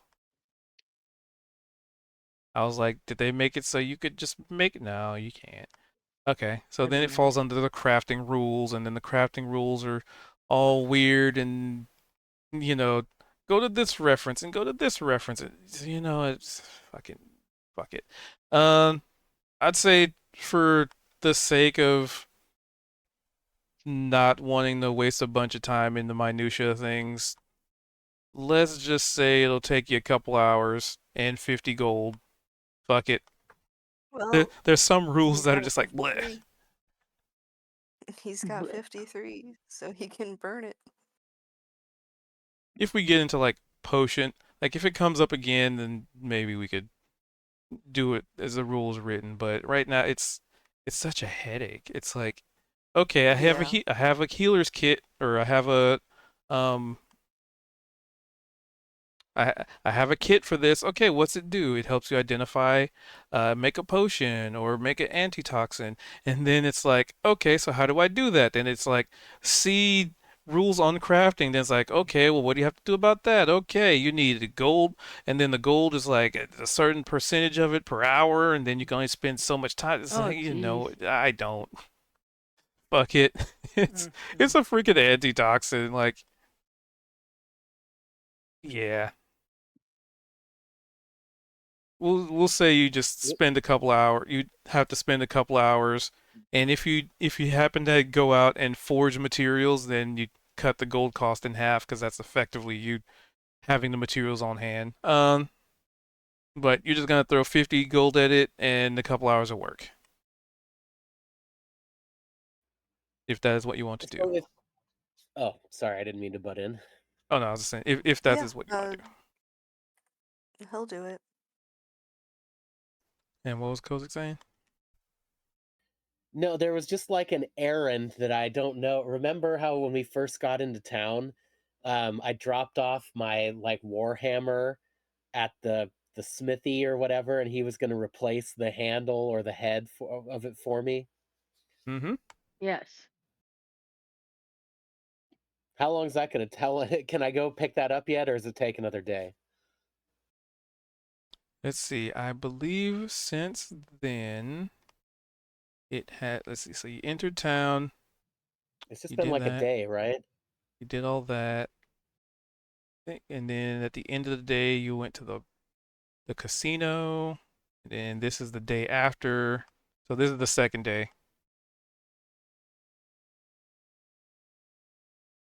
Well, getting to Yeah. be second night.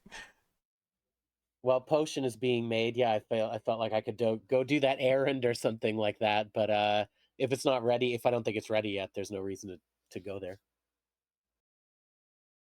They did say a couple days.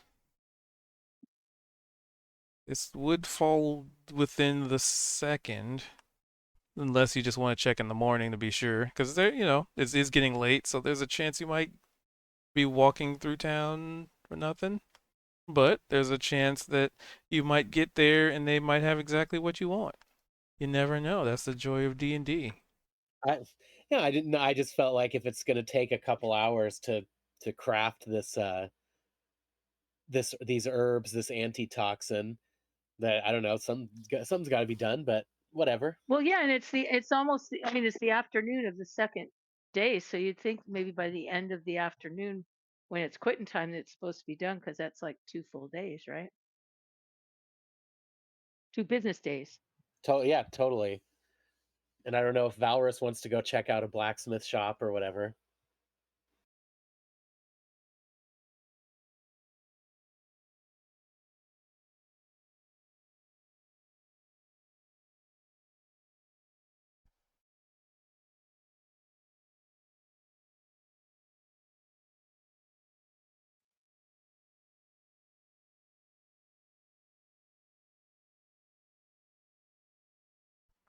That is up to Valorous if they're here. I'm here. Um, I don't really know what Valorous wants to do. We've also got to go check out the offices of House Rendari, or that was something we were going to attempt to do to see if that would help us on our quest. Hmm. Right. Well, I'll go with you, Kozik, to check out House Randari and take a look at your and see if your hammer's ready. I'd be into going. Outstanding. Well, it looks like there's a couple errands we can do, but if the time isn't right, then I don't know, we can sing some songs or something like that. You can Sounds also great. check on my crossbow while I did work on this. Oh yeah, Right. true enough. Wasn't that the same place he left his hammer? Was it the same place, or was it a different place? I I think think it that was was the a diff same place. I think it Oh, was a different. different place, but it was right there. I mean, I think that was Yes, more they of were like the close to each magic other. kind of shop. Yeah. Oh, okay, great. Yeah, we can check it. Absolutely, Bill.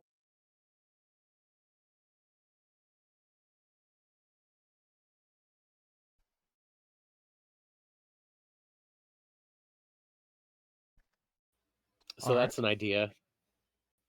Too bad Veldrin's in a fantasy world. He would love putting on YouTube video essays and working at the same time. If Oh, only. while he's making the potion. Yeah.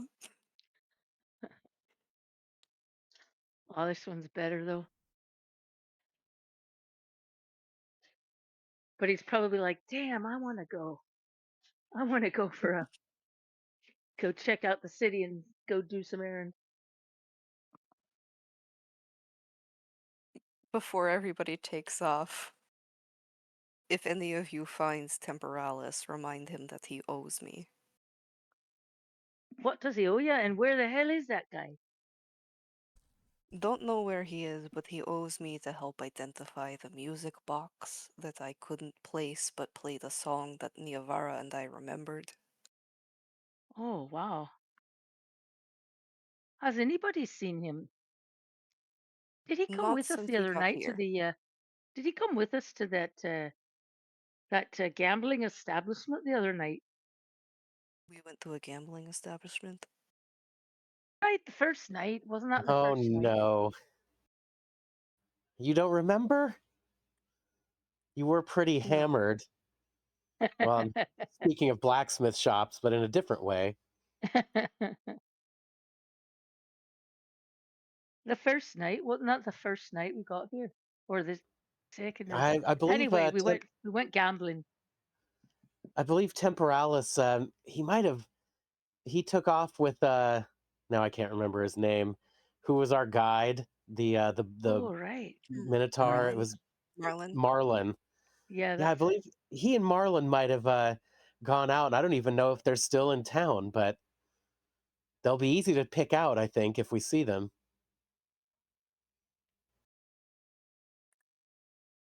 Right. Well, I mean, I would have thought. Right. Well, we didn't really get Temporalis's plans from him, did we? I mean, he may just be on his own now or doing his own thing, but I thought he He would have was said interested. goodbye. He was interested in the library, but I don't think we're going to be splitting up. Like, I don't think we're going there for splitting up. Right. Well, we'll keep our eyes out for him for sure.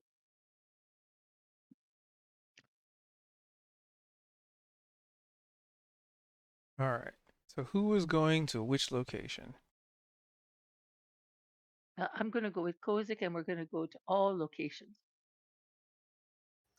Let's go to the simple, like the tool shop there first. Oh, that sounds good. Having your hammer on you is not a bad idea. And Valorous, what are you doing or wanting to do? I'll go with Kozig and Sorry. All right. And Zid, what are you doing? Uh, Trying not to die. Probably sticking back, yeah, I guess, with Bell.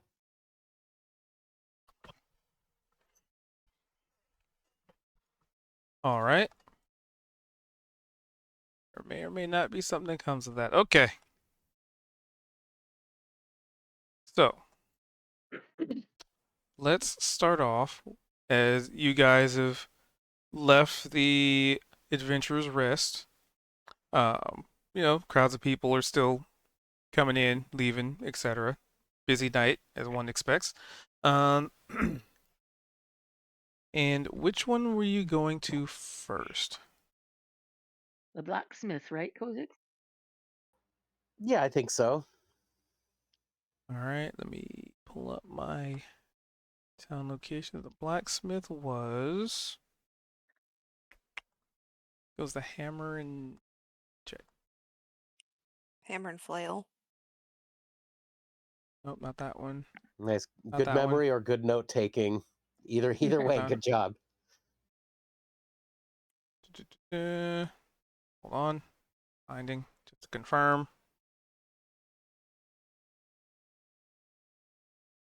Okay. And the hammer and flail must be close to the one where Yep. Belgian's Correct. magical instrument is being repaired. Hammer and flail.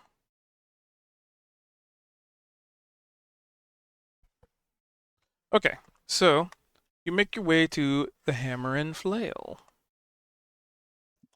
And this was, I believe,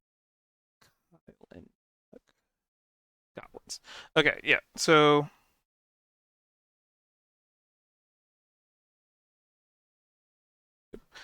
you make your way in, and albeit it takes a little bit to walk there. It takes some time to make your way all the way over there, all the way into back into the basically almost heading back to the front gate. Because if you remember, like this was not too. It was past like the bazaar, the food carts, the little market area, um, but far enough away from the front gates to be notable. After all, this is a very big city. And yeah, you walk into the hammer and flail, and there's a gobo lane. And tonight is a very familiar one. The one that the one that was like primarily the one that was super interested. Oh wait, no, hold on. Did I got the right ones? Wait. Did I mix something up? Because you guys went to the But hammer and and flail, then and remember we had the whole Surus with the like, it was a hey, Marthy. they wanted to see our mimic that was our bag of holding, and it was like, no, the deal's not good, and they were gonna keep it and all that stuff. Were those two guys? Cause I think wait, I'm trying. I think you went to the Scolded Shield for that, didn't you?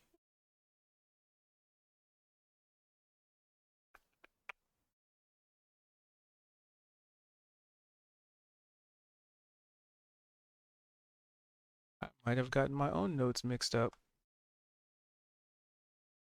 I just remember it Cause was a rather blue collar establishment. The first one, it wasn't super like, I don't know. It just seemed like it was pretty workmanlike. yeah, cause there was the one where you were getting your hammer fixed, and then there was the one because I believe you guys went to two different shops, right? Or am I getting it? Did I just copy pasta something? We Hold did on. we did go to two different shops. Yeah. I might have copy pasted. Fuck. When DM's notes are so freaking extensive. All right. Well, I do remember you got your hammer in a different shop than the crossbow. Pretty sure that was the difference. Yeah, that is right. Because that would have been Marthy and they're not working tonight. All right. So yeah, you walk in. I believe it was the Scolded Shield that you got your hammer done, and then the hammer and flail was where you guys went to get the crossbow worked on because it was a weapon shop.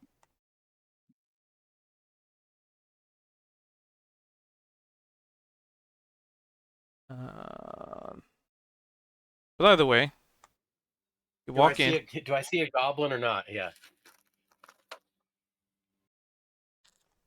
Well, if you're going for your hammerhead, the pick that was going to be working tonight will be two elves, actually.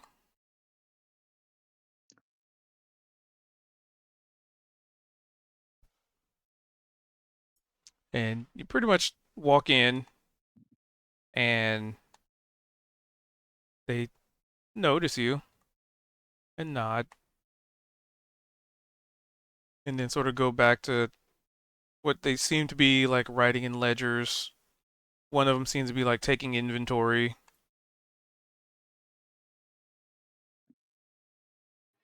I think to myself, a little bit arrogant, just like the dwarves, isn't, or just like the elves, isn't it? Ooh, was that a Freudian slip? I'm not sure, but yeah. So I approach the counter and I say, I might be one "Ah, off. hello. I believe you were doing some work for me. Do you remember me from the other day?" No, what hammer? No, kidding. No. Yeah, I don't know if I have a ticket. What would your name be, sir? My name? Well, I am Sir Kozik Deepshaft, a dwarf and traveler, and yes, I dropped off my warhammer here the other day as it's needed to be repaired, made whole. Ah, yes. As they pretty quickly seem to like finger over like some notes, what seems like maybe some notes in their ledger. Ah, yes, the repair.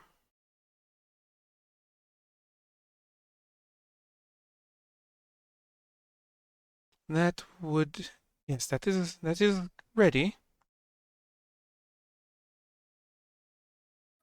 Excellent. I'm ready to pick it up. Very well. Did they happen to give you a voucher or a ticket of some sort? A receipt, perhaps? I kind of looked through my pockets here, and They did not. I was gonna say, well, I was, I don't seem to have one in my inventory. Uh, well, unfortunately, sir, if I was given one, what with all the excitement in the big city, I seem to have lost it. Oh, that is quite unfortunate. Hmm. Well, without a receipt, how do we know it How is about you you? describe it, Kozik? You want to tell him what it looks like? Well, it's about yay big. I kind of hold my arms out, and it has a very nice scroll work there on the head of it. Like, you got any I mean, identifying marks, like nicks or this or that? You could tell him so you could prove that it's yours. well, I mean, it's hardly used. I am more of a man of sophistication rather than brute force. But hmm, how many warhammers do you get per day that you have to fix? Um, a surprising amount, actually. Herm, After all, we do have our city embedded in a mountain. that is true. Well, do you have a receipt or a voucher corresponding to all of the warhammers you have in your inventory back there that you've repaired in the last couple of days?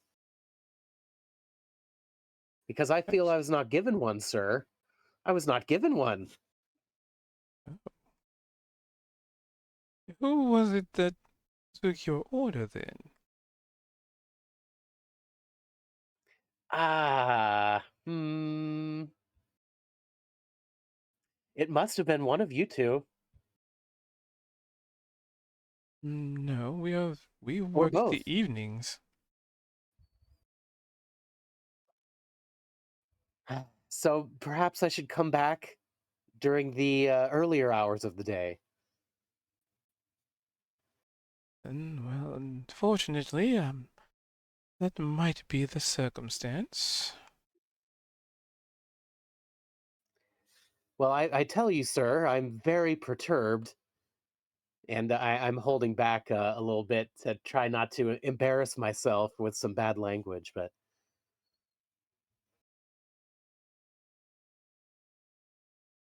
I suppose if you That's will not if you will not accept money for the repairs that you've done on my warhammer, then I suppose I'll have to come back later, earlier, as it were. What? Who was here when you dropped it off? Do you remember, Kozik? Now, it was the hustle and bustle of this new city. I can't say who it was. Right. And you don't. I mean, he just described the hammer for you. That's not good enough. He described the scroll work and all that stuff. That's not good enough to let you know it's his. And I'm looking as noble as possible while this is happening too. With all due respect, madam, if someone were to simply walk into your shop and describe a distinguished warhammer, would you sell it to them without proper evidence or proof of sale? But if they were to able to describe it, having not seen it and not being able to see it now, and if they could describe the detailed scroll work or whatever else, I would trust that they had lost their ticket and they were here to retrieve it. If they were able to describe it the way he's able to describe it. Hmm. Have you ever, just out of morbid curiosity, have you ever been a merchant in the entirety of your life? No, I'm Well, not a merchant, Hmm. but I'm a human being that regular. Oh, I'm not, but I'm an elf who regularly interacts with part other human, yes. people. Or well, not anymore. They don't allow half and half. Then, I regularly interact with other people, beings, and I find them generally trustworthy, oh, except when they're not. that is difficult to hear. I can only imagine how many times you have been scammed out of a deal. Listen, we'll probably need to talk to the maybe the owner or I mean, what are we gonna do? He's lost his ticket. You won't give him back his warhammer without a ticket. What other way can we go about this? Because you've got his hammer, he's lost his ticket. What are we gonna do? Wait for the original individuals that made the sale, and they can sort it out. What do you mean the original individuals? We were not the ones that sold this or made this deal, so I we just cannot was getting the head vouch. fixed. All right. So when will the other people? How many other folks work here? Hmm. There are at least, let's see, the two of us. We typically work in the evenings, as us elves do not need to sleep as long as others do. And then there will be eventually two more for the very late evening to the morning. And then in the morning there will be another pair. And I Well, do you assume remember what time it of day was it was that those. we dropped it off? I believe it was early in the day. I mean, wow, I'm quite impressed by your store. You're so busy that you have 3 shifts working. This is incredible. Wow, it must be wonderful to have such a successful business, sir. Well, with its many repairs we have to make to the miners that come through and then break their tools and adventurers that come through, we are quite busy. Minor, okay, adventurer. I see.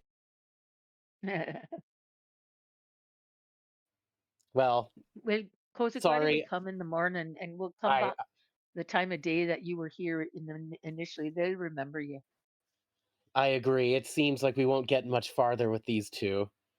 Hmm. Good day, Well, sirs. yeah, thanks for nothing.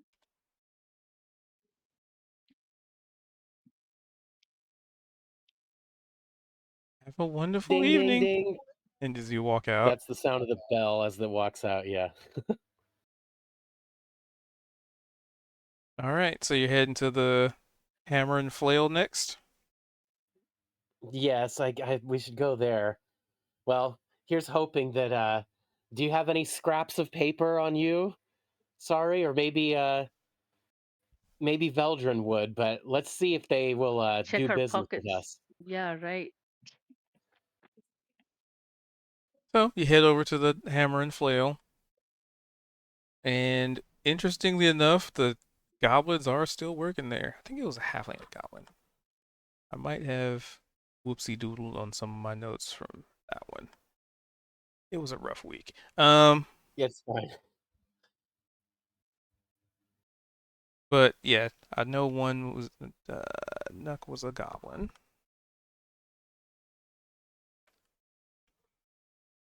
Whoa.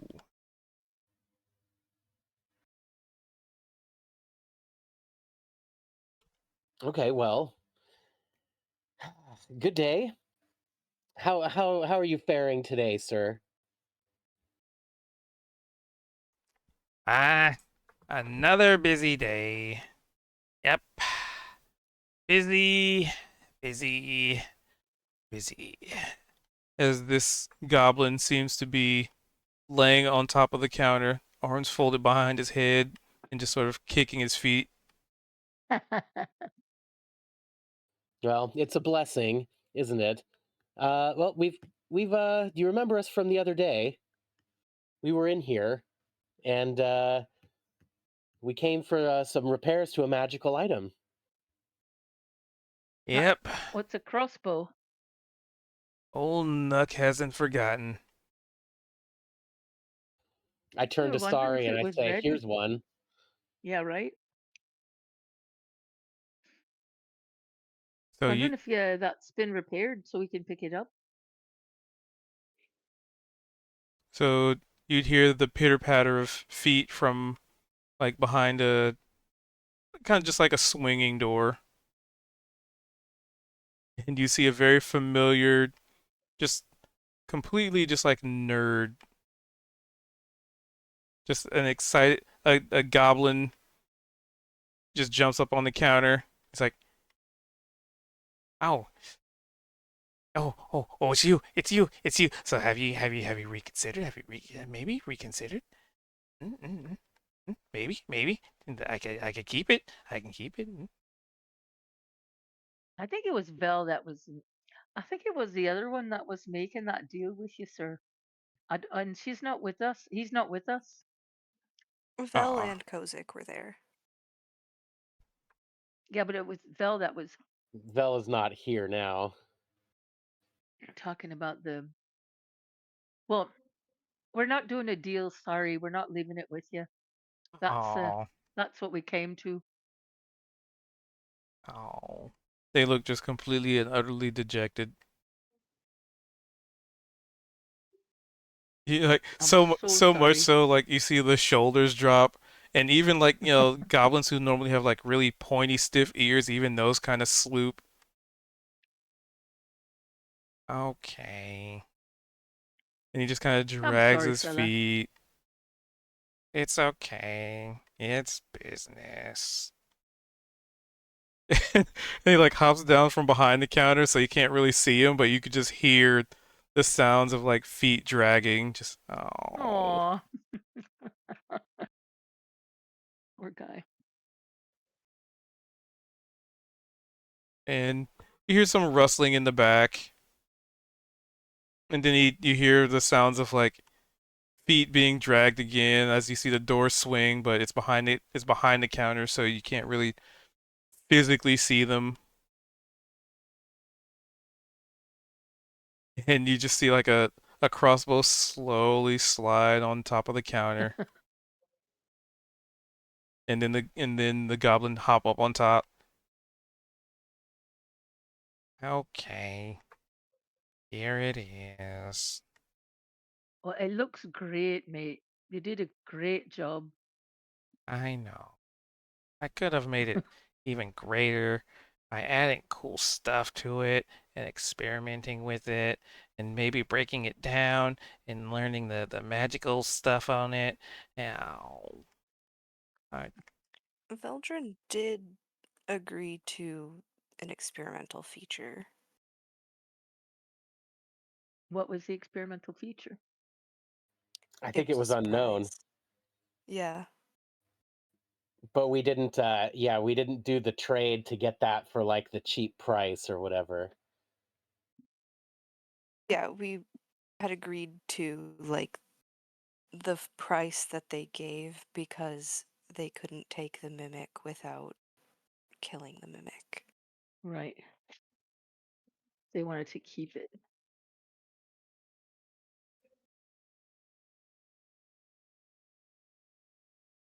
Mm-hmm. And I believe we're all paid for here, right? So by the way, in parentheses for that NPC, I'd written the name and then in parentheses, sad boy because no mimic. That's true.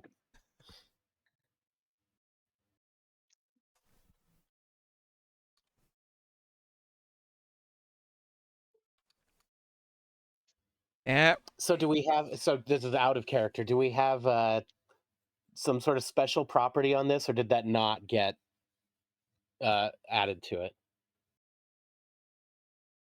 let's see. So you went for just the base price, I believe. Yeah, because it was like so. Because I remember, yeah, it was like so damaged. It was almost like having to just buy a new one, and they were just like, yeah, which I believe you had paid. I think it was half. I think it was half and It was half. either. I feel like there was 600 and 1200 were It was amounts that were 600. bandied about. Yeah, It I was think we paid 600. the 600 to deposit and then another 600 to pick it up. No, I think it was 600 total, and we paid No, 3. it New. would have been if we had done the mimic deal. Yeah, it was Oh, something like that. It's definitely more than six. Yeah. well, Kozik's got the rest of it. You've got the So, rest of it, Kozik. right, if there's money to be paid, I'm holding the purse. I think we owe him another 600. Does that sound right to you, Goblin Man? Yep.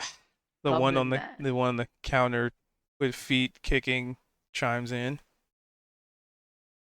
Sounds fair to me. All right. Because Well, of all this I hard work that we have to do around here. Yeah. well, I so as not to be, you know, crude or undignified, but I do kind of turn around and reach into my, jacket to pull out the purse and yep, I get out 600 gold. Ugh, it's heavy, and I plunk those coins down on the counter. Yep. Pleasure doing business. On account of all this hard work.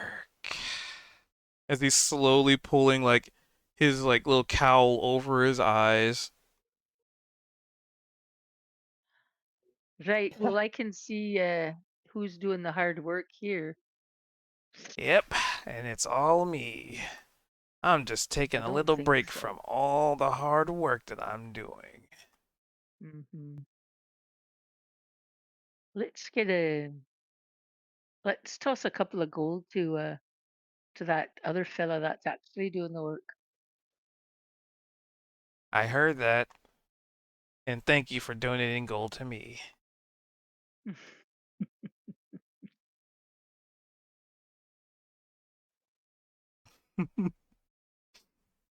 Plunk.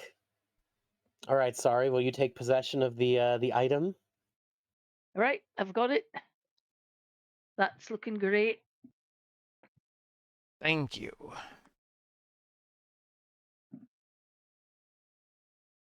And the other goblin chimes in. Well, if ever you want to, you know, let me have Give you a have that, mimic. have that, I'll be here. I'll be here, always here. All right. Okay. Thank you. We've got you. We'll keep you in mind, sir. And thank you for your service. Yep. Yep. The Is there anything? Oh, go foot ahead. foot dragging sound of a goblin going back to the back room. Does Valorous have any business here at the magic weapons shop or anything? No, she's just sightseeing. This Okay, is good enough. Good this enough. is the saddest goblin you've ever seen. I know I feel terrible. Poor thing. You don't even know what happened to him. He's just He so wanted that mimic defeated. so bad. His defeated, like how defeated he feels is almost like an aura at this point. It just emanates off of them, just how sad this poor little guy is.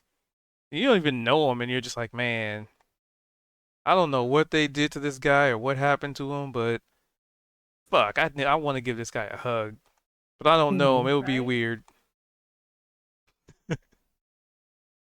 It is powerful to feel such sympathy for a goblin. Is it's definitely unexpected. Yes, typically they'd be so beneath me, I need not even turn my nose down upon them.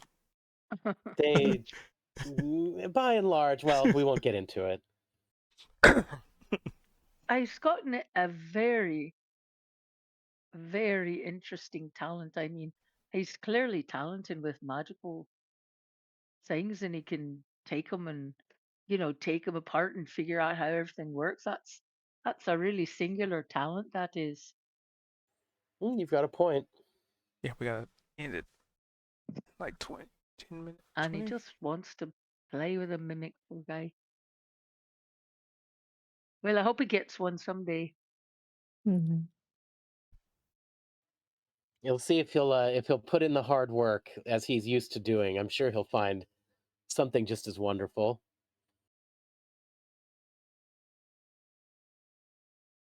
All right.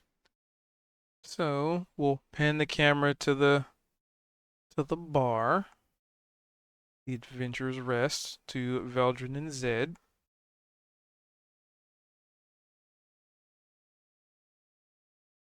So it's probably a couple of hours, like since everybody's dipped out, and you've seen a lot of people come and go. Um, and at this point, there probably would have been a few people that walk in and see you just like basically turning one of the tables into an alchemy station, practically. Probably how they see it. Um, and eventually, you're fairly confident that you have crafted an antitoxin. Yay! Veldrin will present it to Zed. I think this will help. Oh, well. Probably won't make it worse, I guess.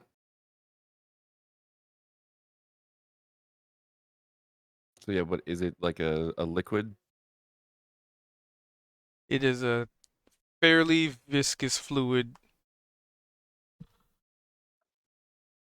almost almost like it, almost akin to like sludge, like a sludgy viscous. Like it's not as easy to manipulate as water. So if you swish it around, it's not like, oh, that's just heavily diluted.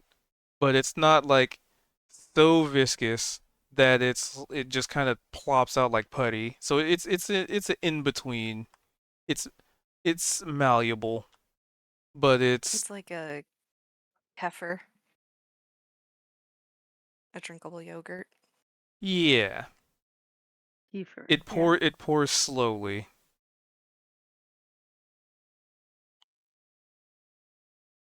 So I rub this on the wound, right? Please tell me I No. don't drink this. Would you like a chaser? Oh, all right.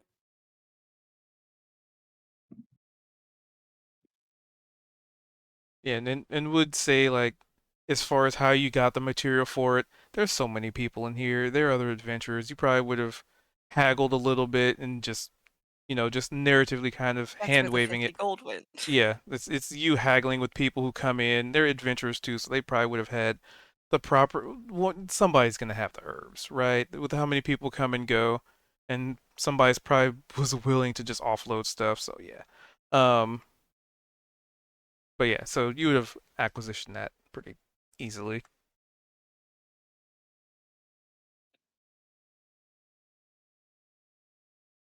Does Zed want a chaser for this delicious upcoming ingestion? I think he'll drink it first and then figure out what proper chaser would be. Oh, that's risky. That it is. You might have the worst taste ever in your I mouth mean, for a few minutes. I'm idea for a picturing chaser is having it right there for the next gulp. yeah, right. I'm also picturing Vel hands this to Yeah. Zed and Zed's just kind of like this is OOC like pretending we didn't have that conversation. He just throws it back real quick, drinks it, and Vel's just like, "What are you doing? You're supposed to rub that on." Right. Well, so I think Vel would have probably informed you that it had to have been ingested, Yeah. just because the first portion of the poison was localized. The second part is spreads throughout Yeah. the body. So they would have probably, the best way to get that to do its thing would have been insert directly into gut. But Yeah, so he'll drink it and and it is not a fun pour, right? okay. It's slow. So it's not even like, all right, I'm just gonna take this Robitussin real quick. Oh, I hate this flavor. It's goopy. So I'm imagine picturing like he's the like chewing it because it's just yeah, so thick. it is not only that, but it is the app. You know what? Let's No, the D100. Yeah, no, we don't even roll a D100. It is absolutely grotesque. It is the worst thing you've tasted.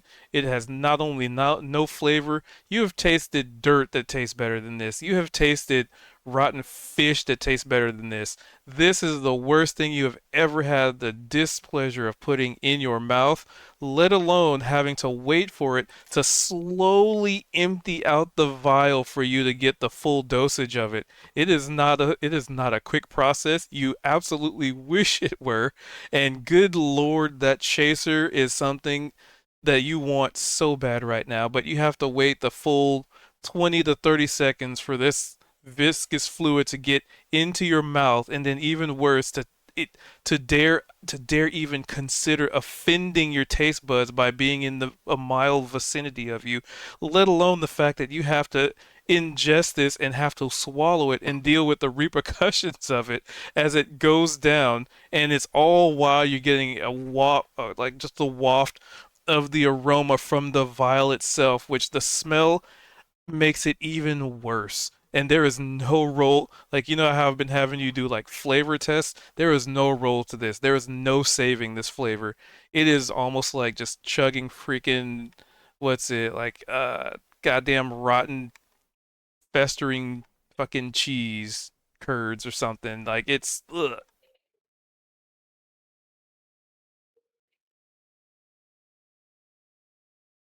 There, you have all the graphic detail of how horrible this is. Enjoy. Yum. Yeah, fetid fondue.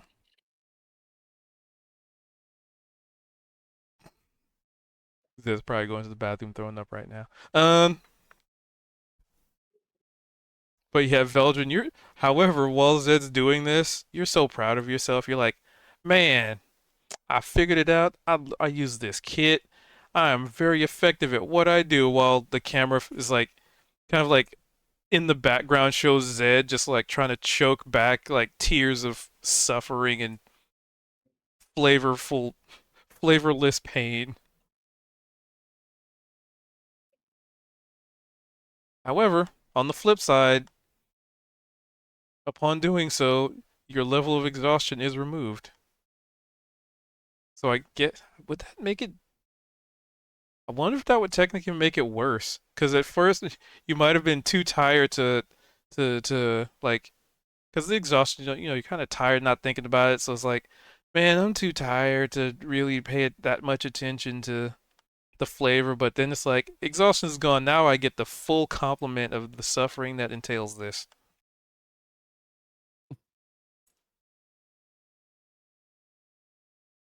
But at least you're not exhausted anymore. Remove that condition from his sheet. Yeah, I imagine he probably wouldn't immediately feel better, especially now being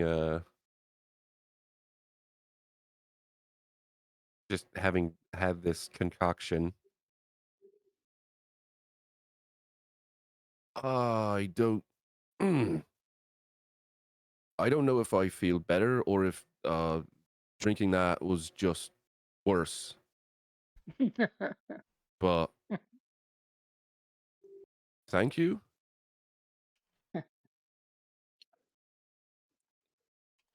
You won't die. And that's the important part. I can't always guarantee that potions, antidotes, those kinds of things are going to be pleasant. But it's better than dying. Just kind of like Agreed. it's like trying to shake off a grimace still, and he'll pull out his flask. Like, well, I carry my own version of poison with me at all times, so we'll unscrew it and take a swig. Poison or antidote, which it's hard to tell sometimes. Right. Takes a swig. Ooh, no. Immediately made it worse. Mm.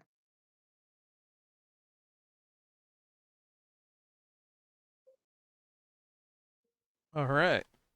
So, one thing that your passive perceptions, for those of you in the tavern, would convey is that little one is not on the scarf is not on the table. Mm.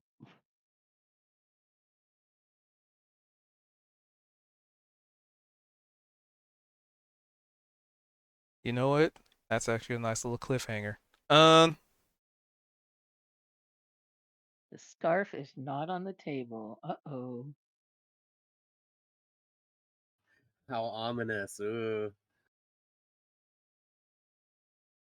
yeah, because it's 10:30 and Peeps got to do the dipperoni because it is late. We did start late too. That I Alrighty. also I'm not working because it's the summer, so I don't have to be up in the morning.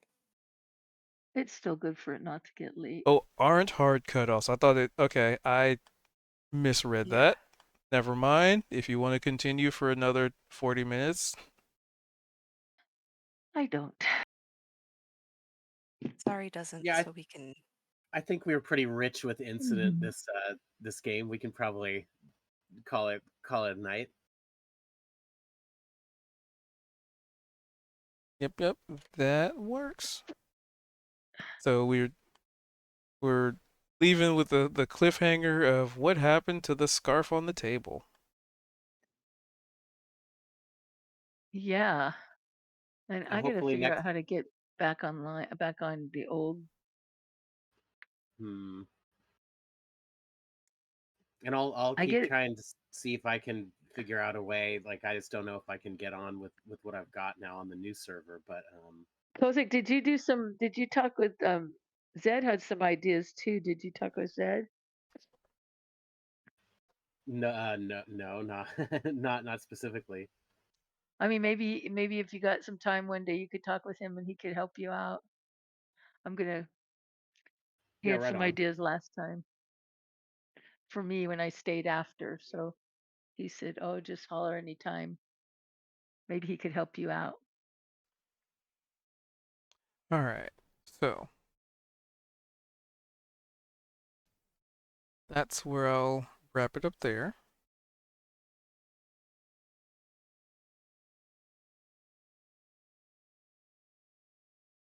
GG. So with that, we'll wrap up there. We started a little late. Technical difficulties. We're really trying to. Right now, we're just having technical issues with getting people to connect to the server. And well, both to both servers because we have the old one which we just played on, and then the new one which is being a little catty. Um, so that's a work in progress. We've been trying to nail it down, figure it out. Um, but that's it is what it is. We're still trying to get technical issues, and some of it might be as simple as we just have to wait because I think certain frameworks are not up to date on certain people's computers.